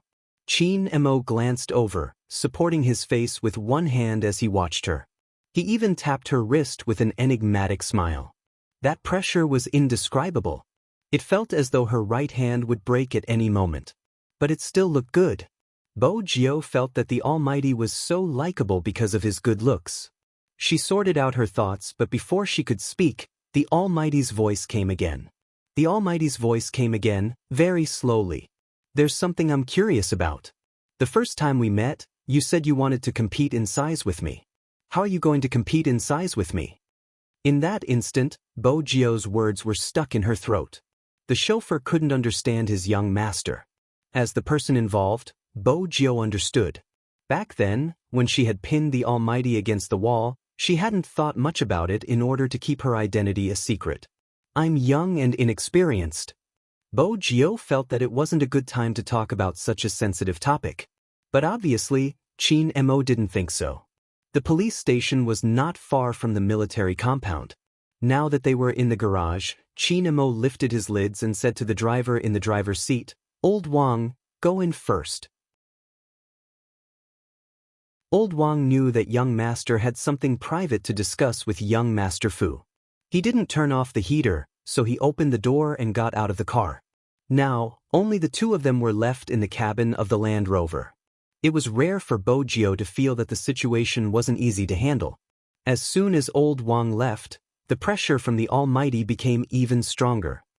"Just because you're young and inexperienced, you think you can flirt and not take responsibility?" Chin-mo lifted the corner of his eyes. "It seems like as a young girl, the wall-jumping scholar, your understanding of this is biased." Bo-jio knew that she wasn't strong in this aspect, hence, she decided to take the initiative. "Brother Mo, you can ask me why I dressed as a man. Coincidentally, I'm not interested in reasons," Chin-mo said slowly. His side profile was handsome as if it had been carved by a knife.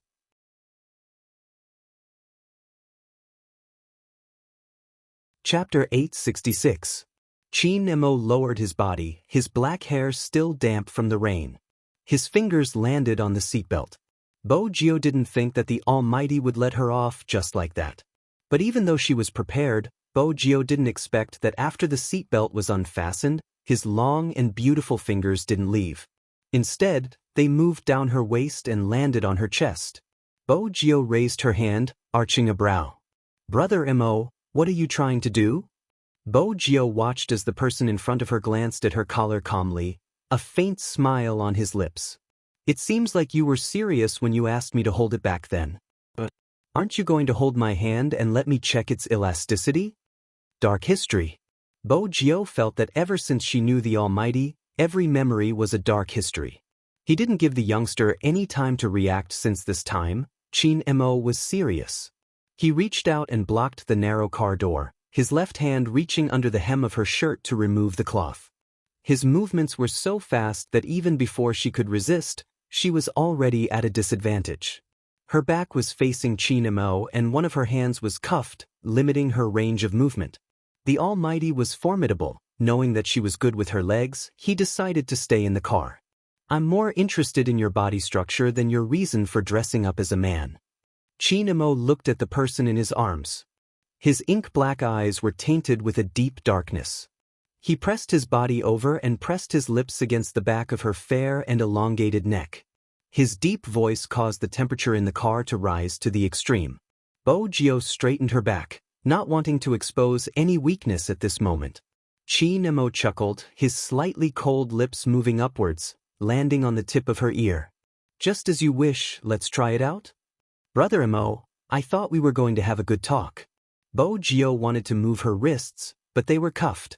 She wanted to move her right leg, but it was pressed down.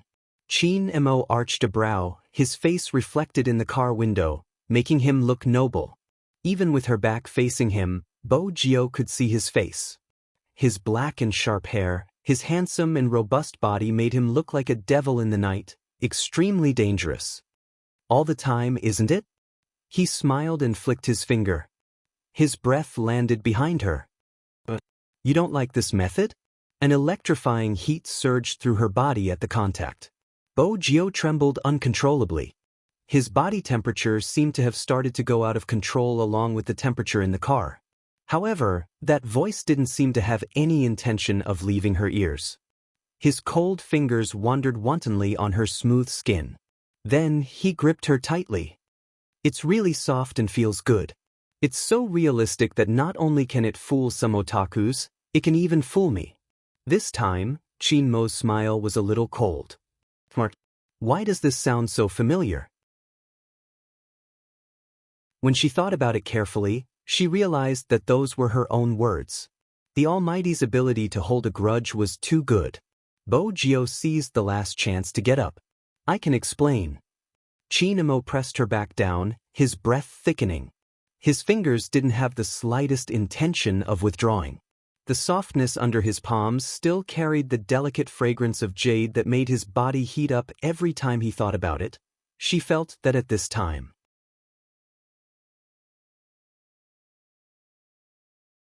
Chapter 867. But it's not suitable here. Chin Mo pressed his forehead against the back of the youngster's head, putting up a final resistance. The sweat on his forehead flowed from his well-defined chin to his neck, which was already burning hot. At least there's a bed that would make you more comfortable. Even though it's safer here, I can't bear to torment you for an entire night. With that, Chin Mo had already stood up and unlocked the car.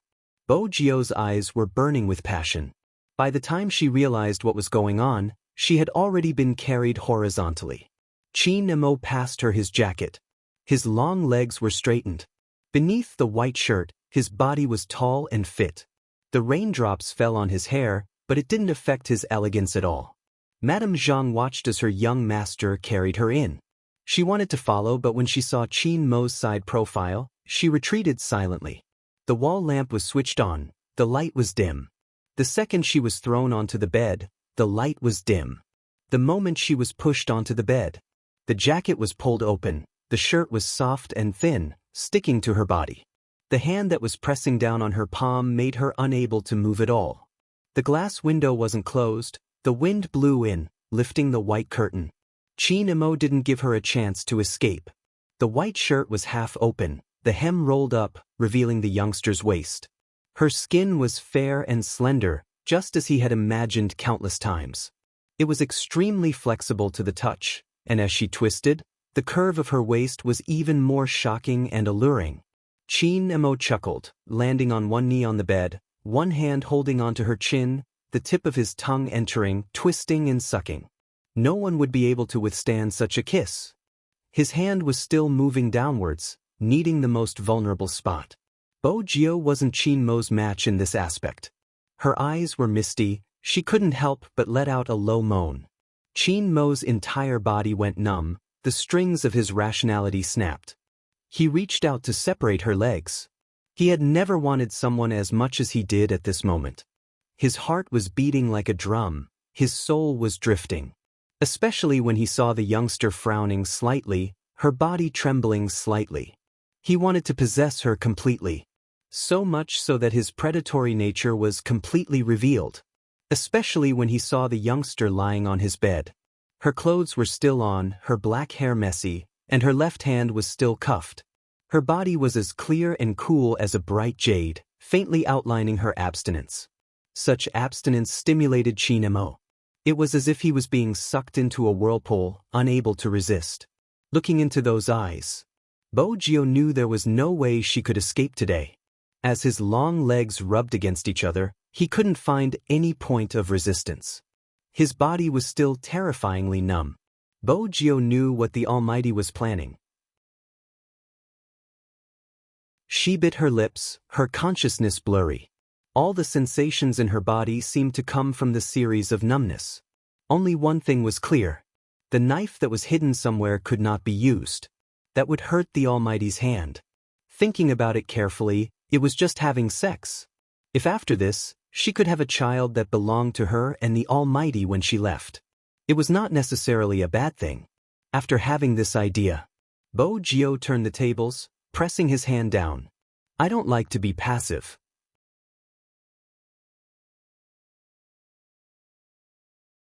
Chapter 868. Before Bo Gio could fully comprehend the meaning of his words, Chin Mo had already carried her. Chin Mo had already hugged her, and the two of them switched positions.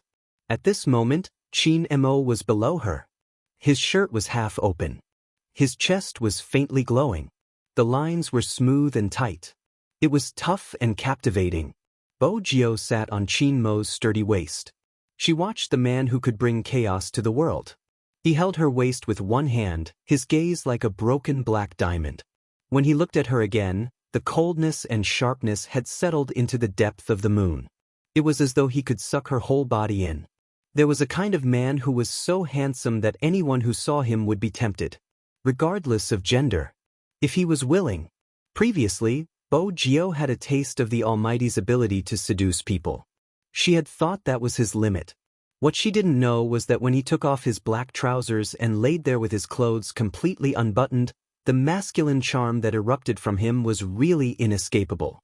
Especially when the sweat flowed down his chiseled face, past his chin and stopped at his collarbone. Probably anyone would want to lay their hands on him. Bo Gio was no exception. She had always told him what she liked since she was young.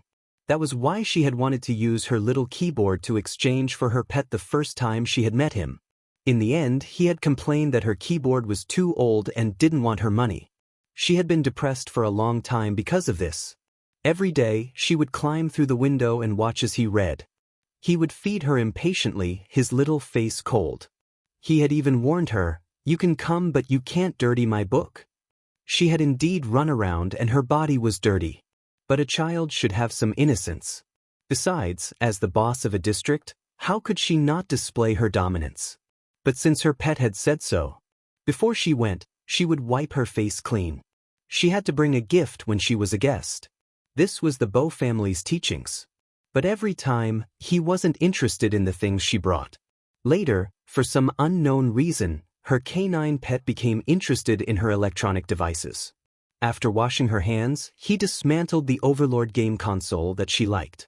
Then she received a small drone. She liked this person. She liked it too much. She had to hesitate. His identity wasn't suitable.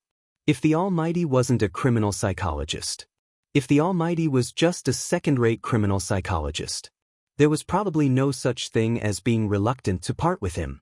She wouldn't fall in love with him anyway. It was because he was neither. Before meeting the Almighty, Bo Gio didn't think there was such a person. It was pure and powerful like a light that was not affected by the darkness.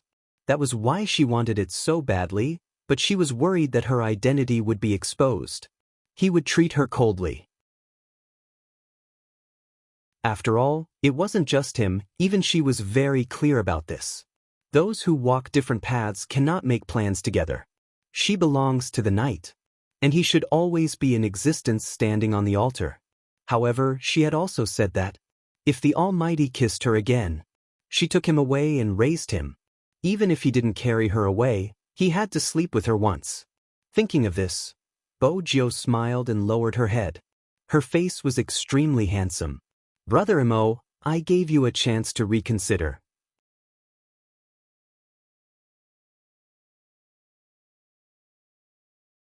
Chapter 869. In that instant, the gentleness in the bathroom seemed to have been sucked away. All the warmth came to an abrupt end. Chin Mo froze. Even his long fingers that were hugging the person in his arms tightened. Chin Mo lowered his lids, sweeping a glance at her face. His lips were pressed into a thin line, his brows thick and his nose high. His beautiful eyes were like a whirlpool, without a hint of emotion. His gaze was cold enough to tell how he was feeling right now. Anyone familiar with Chin Mo would know that he had always been elegant and polite. Even when he was in a fight, he would always smile. But now, The murderous aura rising from his body made it so no one dared to approach him. It was still drizzling outside the window. Chin Mo placed the person in the blanket, the room turning cold. Bo Jio wasn't fully awake. In her blurry state, she seemed to hear someone asking her, "Why did you leave?" It was a low and moist voice, hoarse. Bo Jio was exhausted, falling into a deeper sleep. The night sky darkened. Princess, who was curled up on the glass balcony, was unusually quiet today. It wasn't because of anything else but because it didn't dare to create a ruckus. After today, it finally understood one thing. In the past, it had always thought that it was impossible for that fellow to lay a finger on its master. But now, it seemed like the other party was too strong. Its master hadn't been able to resist even when she was pinned down. Sigh. As a cat, there was nothing it could do about it. It was already so late, but there were still sounds coming from the kitchen. Madame Zhang would definitely wake up. But when she saw the tall and slender figure in the kitchen, she was stunned. She wasn't sure what her young master was thinking. His eyes were dark and deep, as though they were a bottomless abyss. Madame Zhang walked over. "Young master, let me do it." Chin Mo shook his head. He was cooking noodles in a pot to ensure it wouldn't turn cold. He carried it upstairs with one hand. Madame Zhang watched from the back, hesitating if she should tell Madame that her young master had brought young Master Jio home today. Even Auntie Zhang could tell that today was different. Chin Mo rarely cooked, so he wasn't hungry. He knew clearly who the noodles were for. He looked at the person lying on his bed. Her black hair hung down and covered her face, revealing only her chin. Her sleeping appearance was very pleasing to the eye. Chin Mo's narrow and dangerous eyes narrowed. He chuckled coldly. "You haven't learned your lesson." As soon as he finished speaking, he leaned forward. While he was half asleep, he was forced into a state of ferocity and numbness. He was unable to extricate himself, and even his toes were trembling. Bo Jio felt as though she was in a furnace. She exerted force on her fingers and couldn't help but let out a sound. When she opened her eyes, they were blurry and misty. It was supposed to be a punishment, but at this moment, Chin Mo felt as though he was about to melt in it. When he met her gaze again, he couldn't take it anymore. He grabbed her waist and rained down on her. The white window screen was blown up, and even the lingering scene gave people an extremely beautiful and dreamy feeling. The sky was bright. After the rain, the sky in Rivertown was very blue. The sun shone down from the east, speckling the bed.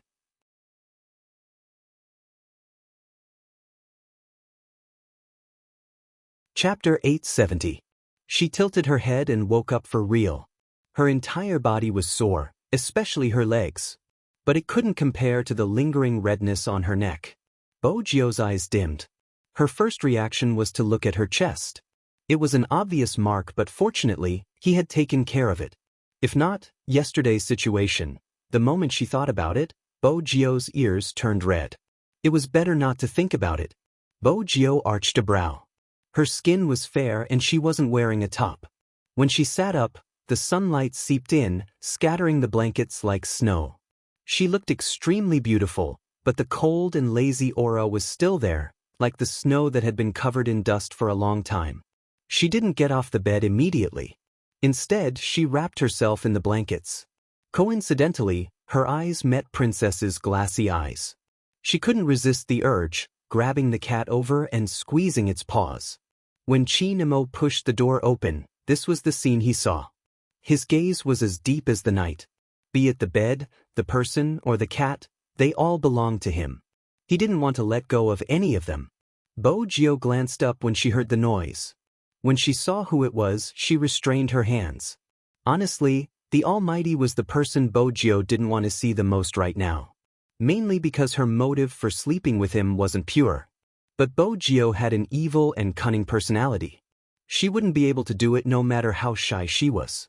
Hence, she took the initiative. "Brother Mo, do you have anything to eat?" Chin Mo arched a brow. She wasn't shy at all. He reached for the bowl on the side of the table and lifted the lid. The fragrance of the pork bones seeped out. Chopped green onions were placed on the noodles. The bones were soft and looked good. Just from the looks of it, it wouldn't taste bad. The only thing that made Bo Gio feel awkward was the fact that the Almighty had fed her personally. When their eyes met, it was inevitable for her to avoid his gaze. But she knew that the Almighty loved cleanliness. When she slurped the noodles, she was rather serious and didn't drip any soup. If the Almighty hadn't said faintly, "It's my first time," Bo Gio paused. What did he mean? Chi Nemo watched her, his expression nonchalant and noble. "Since you slept with me, you have to take responsibility. What do you think?" Slurp.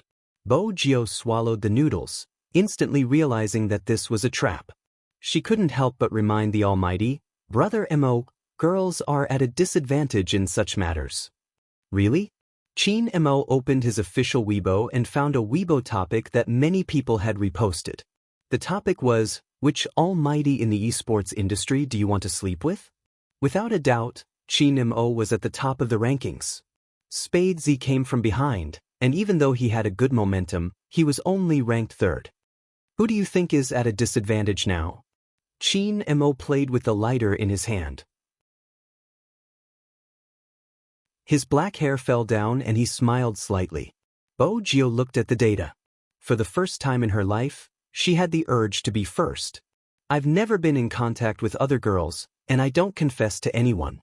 Therefore, I won't meet someone and say that I've confessed to them." The voice that was pressed against her ear was still very pleasant to hear. But why was every single one of them talking about her dark history?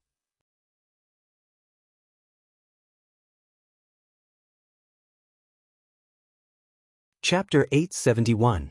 According to the Almighty's words. Indeed, she was the one who had the upper hand. She remembered the comments the internet gave the Almighty clearly. The first half, Chi Nemo is the only beauty in the world. The second half, it's a pity he can't sleep. Bo Gio felt that she needed a cigarette to calm herself down. She reached out to push her hair aside, revealing her exquisite features. "Brother, give me a cigarette, I need to think about it." Chi Nemo chuckled, his cold gaze sweeping over the youngster's face. "You mean you want to smoke after bed?" Bo Gio. Why did she seem to be going overboard in front of the Almighty? Chi Nemo passed the thin cigarette into her hands. But as he leaned forward, his other hand reached into the blanket. Bo Gio widened her eyes in shock, her fingers stilling as she held onto the cigarette. "What is it? Not used to it?" Chi Nemo leaned his head against her shoulder, his handsome face tilting slightly. His breath landed behind her ears, his voice carrying a hint of laziness. "Weren't you used to it last night?" Chi Nemo's hand touched the back of her waist. It was smooth and slightly cold. He couldn't help but slide his hand inside. That was why Bo Gio had such a reaction. "Don't hide, I'll let you touch it." Chi Nemo pulled her into his arms, his voice sounding as though it was a normal thing. "I can't let you sleep for free." Bo Gio shrunk slightly. Every part of her body was warm. She didn't manage to smoke. Instead, she was taken advantage of. Every part of her body seemed to evoke that familiar numbness. But there wasn't even a piece of clothing by her side. In the end, Chi Nemo stopped, afraid that he wouldn't be able to control himself. Bo Gio's beautiful face was flushed, even her hair was in a mess beside her ears. She seemed to have been taken advantage of. Indeed, she had been taken advantage of. But the person who had taken advantage of her was truly evil. "Do you like it?" Chi Nemo chuckled lightly, pressing his lips against her ear. "You had the same reaction last night." Gio was still shy, the tips of her ears turning red. She continued to argue. "Brother Mo, can we talk about it? Can we not talk about what happened last night?" Hearing this, Chi Nemo's smiling eyes turned cold. "Sure, let's talk about how you're going to take responsibility." Bo Gio knew she couldn't escape. She arched a brow. "Are you sure you want me to take responsibility? I'm afraid you'll regret it." "Regret?" Chi Nemo crossed his long legs and looked at her with his deep eyes. He was still so perfect. "It seems like you have a feasible plan. Does it count if I want to kidnap you to the Fifth Avenue?" Bo Gio almost blurted out. Fortunately, she was rational and wasn't tempted by the man in front of her. "Nothing much, I just wanted to hear how Brother Mo wants me to take responsibility." Bo Gio caressed her nose. They were at the negotiation table. It wasn't the time to feel guilty. Qin Mo's lips carried a smile, forming his own noble air. It wasn't that warm. How do you think a man and woman who have sex should be held responsible? Bo Jio glanced up at him. She wanted to say something, but in the end, she didn't avoid it. Instead, she went straight to the point. It depends on the situation. After talking for so long, you've never thought of taking responsibility. How could Qin Mo not understand the youngster? He stood up from the bed, his eyes still as deep as the sea. They were very beautiful, but the ocean had already sunk during their conversation, all the warmth sucked away. It seems like I really have to handcuff you for you to learn to be obedient.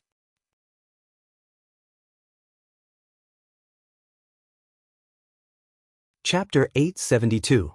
Bo Jio knew she had to take responsibility for this matter. In reality, she wanted to take responsibility more than anyone else. However, one day in the near future, the Almighty would definitely regret the decision he had made today. Hence, she couldn't allow things to develop to that stage. Bo Jio only wanted one thing in her entire life. When she was young, it was Qin Mo. When she grew up, it was still Qin Mo. He lay back down, raised his arms, and covered his eyes with a sigh of regret. There would always be someone like that. It's something you can't get no matter how much you want it. Because she was afraid that one day, that person would look at her differently. Bo Jio had once thought about how great it would be if the Almighty could belong to her. She wasn't good at cooking, but she was good at instant noodles. Besides, she was good at earning money. The Almighty liked to read about deductions. She could build a huge bookshelf for him. But she could break away from that. Most importantly, she could arrest the criminal. She was a hacker and had been on the list every year. Other than not hurting people, her methods of doing things were not allowed by the law, nor were they allowed by the Almighty. It was one thing to clear her name, but it was another thing to capture her. The Almighty had already expressed his intentions clearly. Bo Jio knew that it was a good thing for her. No one except the Almighty would want to help a criminal. That was why Bo Jio had been shocked. She had even wondered if there would be a glimmer of hope. But the reality was that they were both black and white. Helping her was because the Almighty only cared about the matter and not the person. In the future, if there was such a day, after her identity was exposed, when the Almighty wanted her to take responsibility, she would definitely bring him home to raise. More importantly, the Almighty's suspicions wouldn't be dispelled so easily. Bo Jio was right.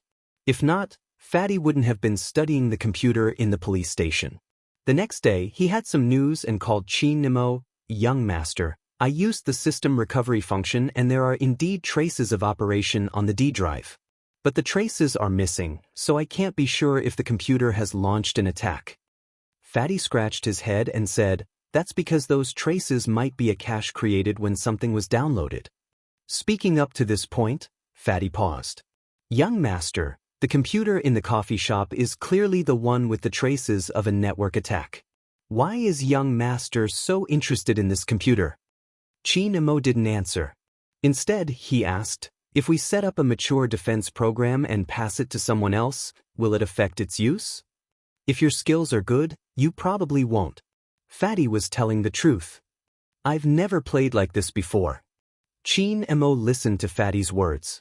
In his mind, the youngster was indeed calm, even calmer than him.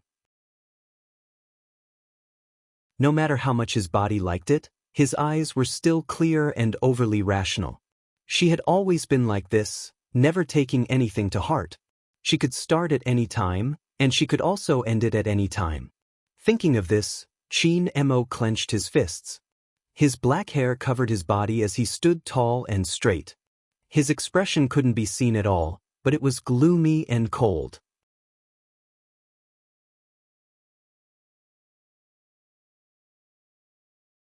Chapter 873. Young master, are you saying that Z might have transferred the firewall's operating system to another computer and got someone else to activate it to divert our attention? In reality, Z isn't in the cafe but somewhere else? Fatty wasn't dumb. Combining the questions his boss had asked him before, he deduced the answer in one go. But it's too difficult to do that. Not only does it require the implant to have superior network skills, the person working with it has to be good at seizing the time. Fatty still felt that the possibility was low. Chi Nemo glanced up, his voice calm. Don't forget, Z is on the move. In other words, nothing was impossible. Fatty paused for a moment. Indeed, he felt that anything was possible. Chi Nemo tilted his head, lighting a cigarette for himself, his long fingers holding it. Have you checked the surveillance cameras in the cafe? You didn't miss anything? Yes, I've checked all of them. Because this coffee shop is a well-known chain restaurant, and there are a lot of people coming and going, it's impossible for the staff to remember every customer. There are an average of thousands of customers here every day, and the person using the computer didn't seem to order anything. Instead, he went straight up to the second floor and sat by the floor-to-ceiling window. Unfortunately, the surveillance camera at that position was broken yesterday afternoon. We did make an appointment to repair it at night, but it happened while we were repairing it. Fatty knew that when explaining the case to the young master, the more detailed the better. Chi Nemo took a puff of the cigarette, leaning against the wall. His chiseled face was shrouded by the smoke, his expression hard to see. It seems like someone got the information on the commercial square before the crime squad did. They even knew which surveillance camera was broken. It's not simple. Yes. Fatty paused, seeming to have thought of something important. But there is something. Young master, do you remember the surveillance video you asked me to pull out? According to the customers on the second floor, the person sitting in front of the computer was wearing the cinema uniform. Even though no one saw his face, the key point is that he was wearing the cinema uniform. Young master, I asked a manager of the cinema, he said that before the incident, there was a problem with the locker and it was one of their staff who informed him. But when he asked about the follow-up work, the staff disappeared. He was puzzled too. We all know what happened next. Someone handed the contents of Yu Hongliang's locker to the police. Fatty paused and forced himself to ask, so, young master, shouldn't you get rid of your suspicions about Little Spade? It's obvious that the person who pretended to be a staff member was the one at the coffee shop, and Little Spade was playing games on the 5th floor at that time. It doesn't seem possible. Is that so? Chi Nemo glanced at the flickering cigarette. Then tell me, why did he disappear after the competition? He didn't even put on his uniform. Fatty choked and couldn't say anything. Chi Nemo fell silent. Fatty's logic wasn't wrong this time. The results were completely different from what he had written.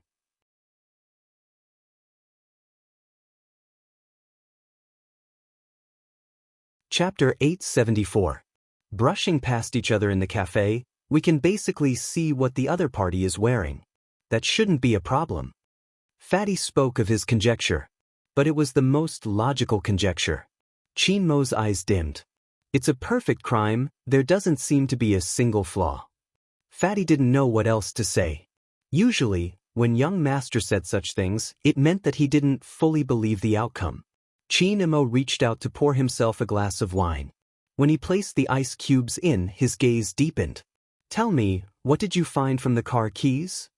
Aardwolf is in charge of this. We will have to wait another day to get the driving records. Fatty scratched his head.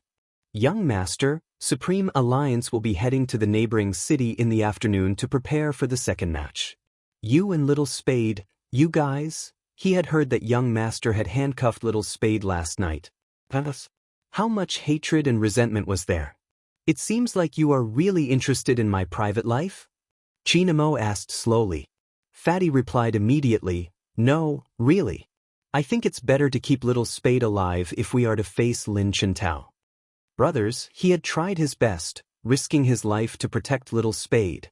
Fatty glanced at the endless messages in the Alliance's WeChat group, but he couldn't understand why the voice on the other side of the phone had suddenly turned cold. There was an indescribable wetness in it. I want to keep him, but he isn't willing. With that, his boss hung up the phone. Fatty was confused. What did he mean by willing? Little Spade wasn't willing? That wasn't possible. Little Spade had threatened to torture the other party until they called him Daddy. Fatty didn't know that Chi Nemo's unwillingness wasn't what he thought it was. At the main house of the Qin family, Madame Zhang was still in the kitchen. She walked over with a plate of fruits, pausing slightly when she saw the wine glass in Qin Mo's hand. It wasn't her young master's style to start drinking before noon. Besides, he had been fine before, but now, Madame Zhang could clearly feel an indescribable feeling. It was cold, but there was something else. Fortunately, Qin Mo didn't stand there, turning around. Madame Zhang, bring me a set of clothes, something young Master Fu can wear. But Auntie Zhang felt that this was right. If there was anything that two people couldn't talk about, there shouldn't be a Cold War, right? Upstairs, the handsome youngster looked at her phone. After reading the message, her eyes turned cold. She deleted it and sent a few words over. There's a problem with Rao Rong, I need to keep an eye on him. How are you now? Good, the same movie uniform you asked me to prepare is very useful. Hoshino sat at the very end of the line, but he couldn't hide his jade-like presence no matter what. The person next to him saw that he was sending a message and poked his head over. Who is it? Who is it? Take out. Hoshino put away his phone and looked at the comic book in front of him.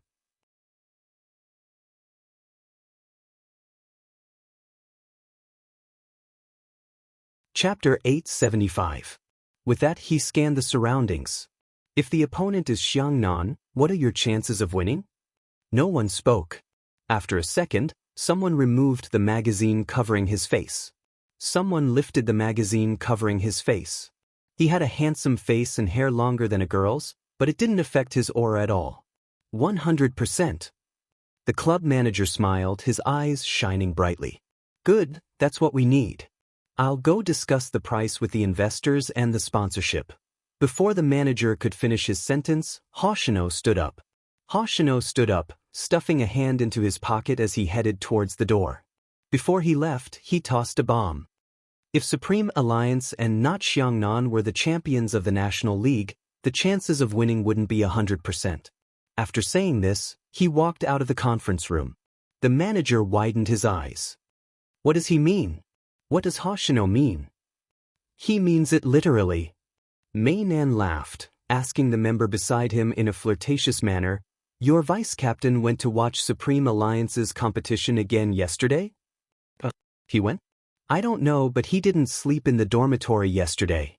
He really went. Mei Nan caressed his lips. Why is he so interested in Supreme Alliance? Outside the door, in the deep corridor, Hoshino glanced at the photo of a certain someone smiling faintly while playing. His lips curved upwards. He really wanted to have a match with them. After all, he had never seen Z in that photo before. Second floor of the Qin family's house. Bo Jio glanced around. She didn't have any clothes to wear, so she put on the jacket that the Almighty had left on the rattan chair. The advantage of being tall was that she could wear the jacket as a skirt. She was so self-reliant because she felt that she had to clean up the bedsheets. It wouldn't be convenient if Madame Zhang did it. Anyone who had been there would know what had happened when they saw the red. It would be best to keep the fact that she had slept with the Almighty a secret. Bo Jio wasn't good at household chores, hence, she wasn't gentle when she removed the bedsheets. Princess stomped on the wooden floor, his hair about to explode. It was fine if she had thrown a pillow, but she had thrown it at his head. Was she doing it on purpose? Also, how stupid must you be to not even know how to remove a bedsheet? Even Master is better than you, meow. Chinamo also realized that every time he went out and came back, the person and the cat in the room would definitely cause trouble for him. The moment Chinamo walked in, Princess had already returned to her nest in an arrogant manner. With a domineering expression, she started to bite her fake mouse, as if she had not participated in the incident and had not bitten the bedsheets. Bo Jio arched a brow. She looked at the cat's betrayal in disdain. Then she glanced up at the Almighty. As smart as Chinamo was, he knew what was going on. You can't even settle a bedsheet? Geniuses are bound to have some flaws. Bo Jio raised her fingers, finally pulling the bedsheet out.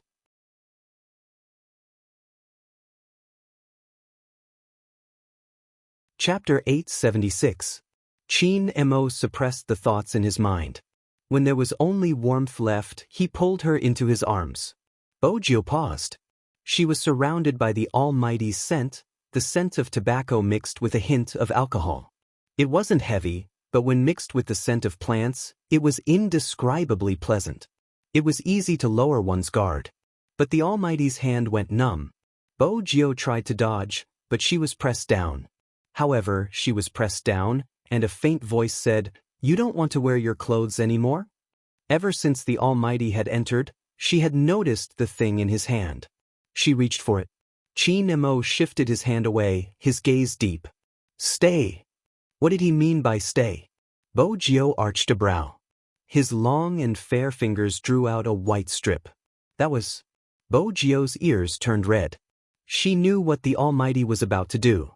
He tore her jacket and went around her back, his voice right beside her. "Do you know that this will stop you from growing?" "What growing?" Bo Jio dodged the cold and numbing breath. She felt her chest tighten. She stopped talking and his fingers slid down her body. Anyone would want to retaliate after being manipulated like that. Chi Nemo pressed down on Bo Jio's raised wrist slowly. "Do I need to remind you that you slept with me for free? I'm just helping you wear your clothes. Why aren't you willing?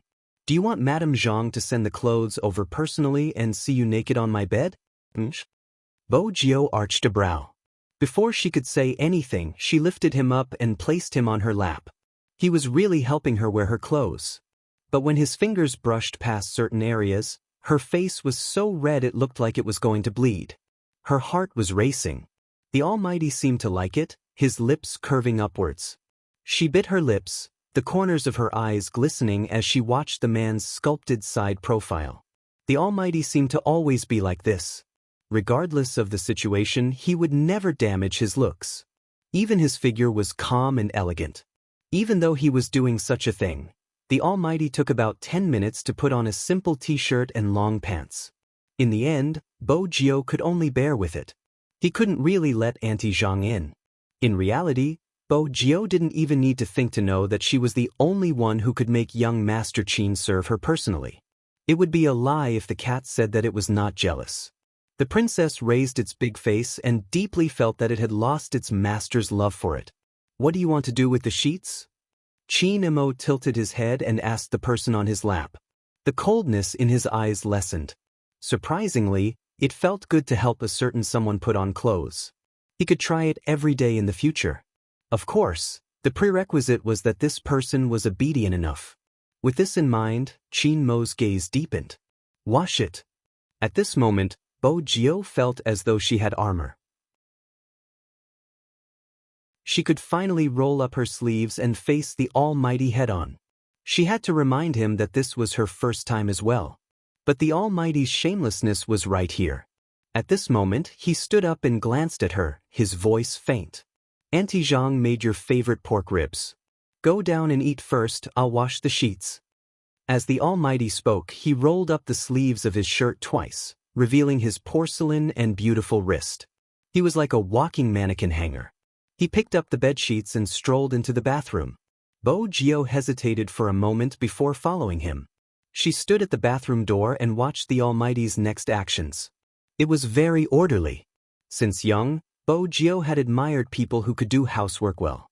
Not to mention the Almighty, who was handsome, had a good aura and was good at work. Chi Nemo seemed to have caught sight of a certain someone. His beautiful brows arched. Actually, it was hard not to see that face. That face was blessed by the heavens and had a strong presence. Even though the color of her hair had changed, she was much more obedient. But there were some people who couldn't change their arrogant aura. Indeed, she didn't seem like a girl. He couldn't be blamed for not recognizing her. Of course, that wasn't the case. Another thing was that she was good at disguising. Z was the same. "Aren't you hungry?" Qin Mo's hands were stained with white foam. His black pants were straight as he tilted his head to support the sink. It was a different kind of handsomeness. Bo Jio leaned against the sink lazily, a handsome smile on her face. "Let's go down together after Brother Mo is done." "Come over," Qin Mo instructed. Bo Jio arched a brow. "What? Help me light a cigarette, the lighter is in my pocket." Qin Mo used his chin to point to his long pants. Bo Jio wasn't afraid of a cigarette. She took one over. The man didn't take it, instead he lowered his lids and bit it with his lips. Even Bo Jio had to admit that the Almighty couldn't shift his gaze away, especially when he pressed down on the lighter she had raised. His lashes lowered and the smoke filled the air. Bo Jio found this Almighty a rare sight, especially in life. There was a cigarette dangling from his thin lips, his long and beautiful hands covered in foam. He stood there in his white shirt and black pants, tall and handsome, giving off a manly vibe. Who would have imagined that young Master Qin would wash the bedsheets like this? Bo Jio clenched her fists tightly, suppressing the urge to lean over and kiss him. She blushed for a long time, turning one round. When she turned the second round, Qin Mo glanced up. Qin Mo lifted his lids. She must have washed the bedsheets clean, water dripping from her fingertips. That was when Bo Jio realized that a man like the Almighty was worth kidnapping both in bed and out of bed. She had to be more discreet. She didn't want to expose her ambition. Everyone knew Bo Jio's ambition, to kidnap Qin Mo. The Almighty was probably the only one who wasn't aware of her ambition. What were you thinking when you circled me twice just now? The sudden voice made Bo Jio feel guilty. She avoided the deep eyes that seemed to be able to see through everything. She smiled, revealing her canine teeth. Washing the bedsheets doesn't seem to fit your image, Brother Mo. I grew up in the military and washed the bedsheets myself. Qin Mo's tone was calm, as though he was describing something normal. Bo Jio felt that the Almighty's upbringing was really good. It was probably because of his pure red background that the Almighty was able to develop into his current self. In the past, she had interacted with many powerful descendants, but there weren't many like the Almighty. The person who shouldn't have to do housework was actually good at housework. He grew up in the military? The Almighty had really forgotten everything about his childhood. He didn't have any memories at all. What exactly had happened back then for the Almighty to become like this?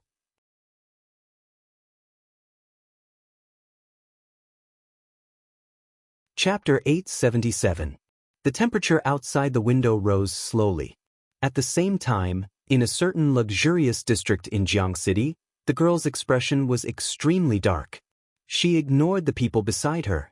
She had the habit of ordering takeout, otherwise, she wouldn't have so many takeout bags. Besides her, there were two other people in the room. One of them had a tattoo on his arm while the other was tall and skinny with a sharp mouth. What should we do next? Didn't they say that China isn't good at criminal investigations? Why are they doing so much this time? Even the car is being investigated. If this carries on, we will have to change locations. The tattooed guy wasn't bothered. What are you afraid of? We have a backer too, haven't we already contacted them? Some people are only interested in money, it's normal for them to give up on clues. Besides, it's just a car, it's just a test. Do you think we won't be able to do anything if we really meet them? Don't forget, the crime squad still has. Enough. The girl cut him off. Rao Rong will be here later, don't tell him about this, including what we are trying to do with you Hongliang. The tall and skinny guy chuckled. Of course we know that. Rao Rong is the same, we have been together for so long, what haven't we done together? Why can't he understand some things? I'll slowly work on Rao Rong's thoughts, but he hasn't had enough time. He hasn't been in the esports industry for long and he's still thinking about his old teammates. I can tell that he's moved after coming back, but once a person turns gray, it won't be easy to turn white again. Rao Rong is too naive. Don't bother about him, get your contacts to ask if there's an expert hacker in the crime squad. Who exactly is this person? I want to know everything about him. At this point, the girl's eyes darkened. As for the car, it was scrapped. The clues we found were limited. Don't worry, we're not Chinese. Even if we find something one day, we can just leave. As for the rest, we have the help of the person above us. What's there to be afraid of? Besides, I received news that a new criminal expert will be joining the crime squad. Another one investigating us. The tattooed guy frowned. How is that good news? The girl chuckled. You don't understand. In China, relationships are always complicated. Even between officials, there is a need to consider the bigger picture. How should this person be moved and how should that person be placed? Turning a blind eye is the best way for everyone to get along. The higher-ups said that the criminologist was recommended for the sake of performance. After all, we caused such a huge commotion and anyone who managed to catch us would be considered a merit. But here's the main point, with one more person, it would take time for Chin Mo to mobilize the crime squad members. The tattooed man's eyes lit up. Are you saying that Chin Mo's power might be taken away? But he is the Chin family's. The Chin family will not interfere in this matter. The girl interrupted him. It is not within the scope of our duties.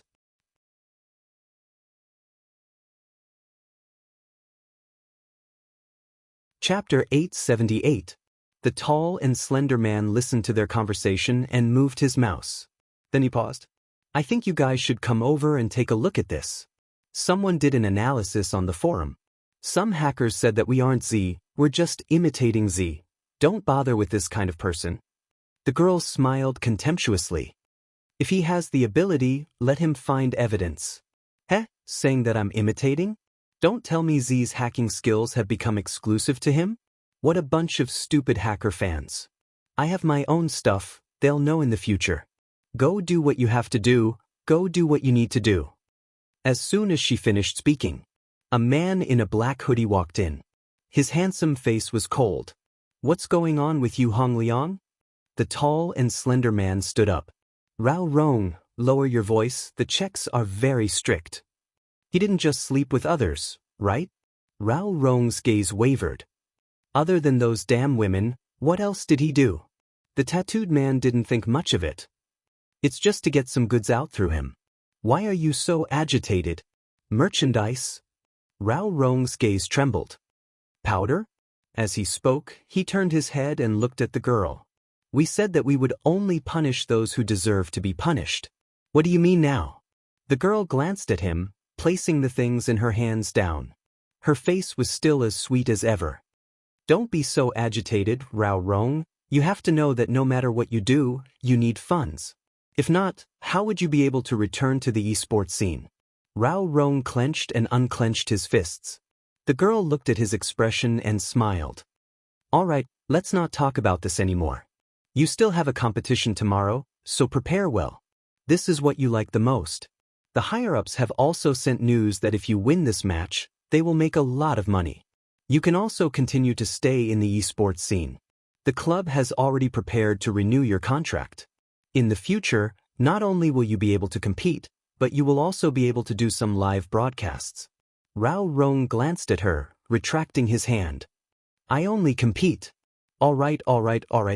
I'll just play in the competition. The tall and slender man interjected, placing his arm on the man's shoulder. What's wrong with you, Hong Liang? If those women behaved themselves a little and didn't go after those rich men, this wouldn't have happened, right? There are always people who make things like ice powder. Now that the checks are strict, we won't sell too much. Rao Rong tilted his face. He was dressed in black, his gaze deep.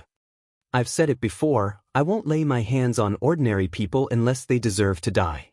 With that, Rao Rong pushed him away and walked out of the apartment. Do you really think you're a plaything? The tattooed man didn't have a good temper. He glared at Rao Rong's back view, his eyes filled with malice. Why do we need such a person to join us? The girl wasn't happy, but she knew the effect she had to achieve. Because of his identity and his understanding of Chin Mo's tactics, 100 crimes committed by a stranger can't be compared to a single crime committed by someone close to you. This is the most effective way to deal with Chin Mo. Rao Rong's emotions aren't stable right now. There are some things that we need you to do. Spade Z, the member of Supreme Alliance's starting lineup, help him create more trouble. We should prepare for a real sacrifice, to let Chin Mo know that there are some things he can't do. In order to obtain a person, one must first destroy them. You're tuning in to the Passion Pages YouTube channel. We're so grateful for your support, and don't forget to subscribe to join us on this incredible journey through captivating stories. Your generosity through donations truly makes a world of difference, as it's the primary source of revenue that allows me to expand and enhance this channel for you. Thank you from the bottom of my heart for being a part of this adventure.